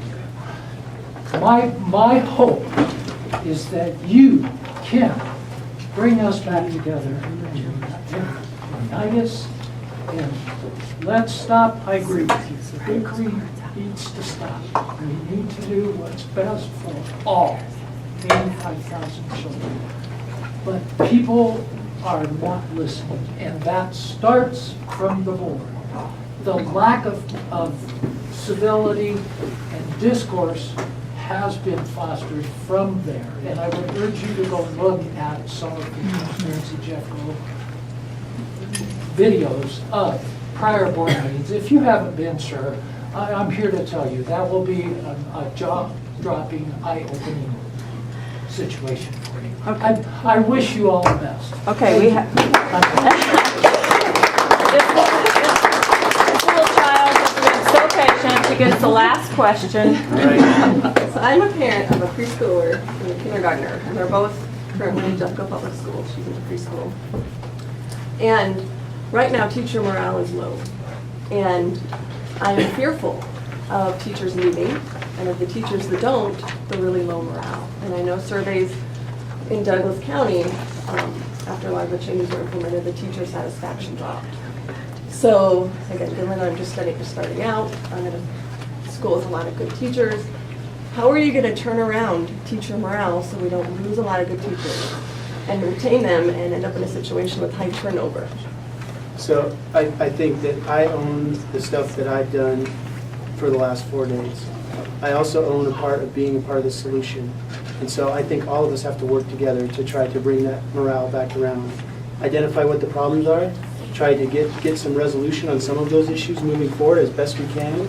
And, I guess the only pledge that I can make is that I'm going to do my best to listen to people and to try to make sure that voices are heard and that moving forward, that perception or that piece is represented at the table. Now, you know as well as I do, that's going to be a challenge in a district as big as this. So how do we do that becomes the issue.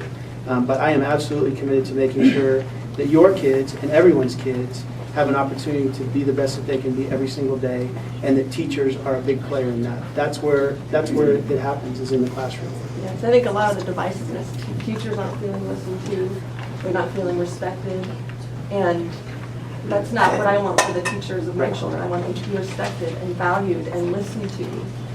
And that's have a good high morale and be good teachers. So I think that needs to turn around from what I've been seeing. I agree. As teachers and teachers. Okay, thank you very much.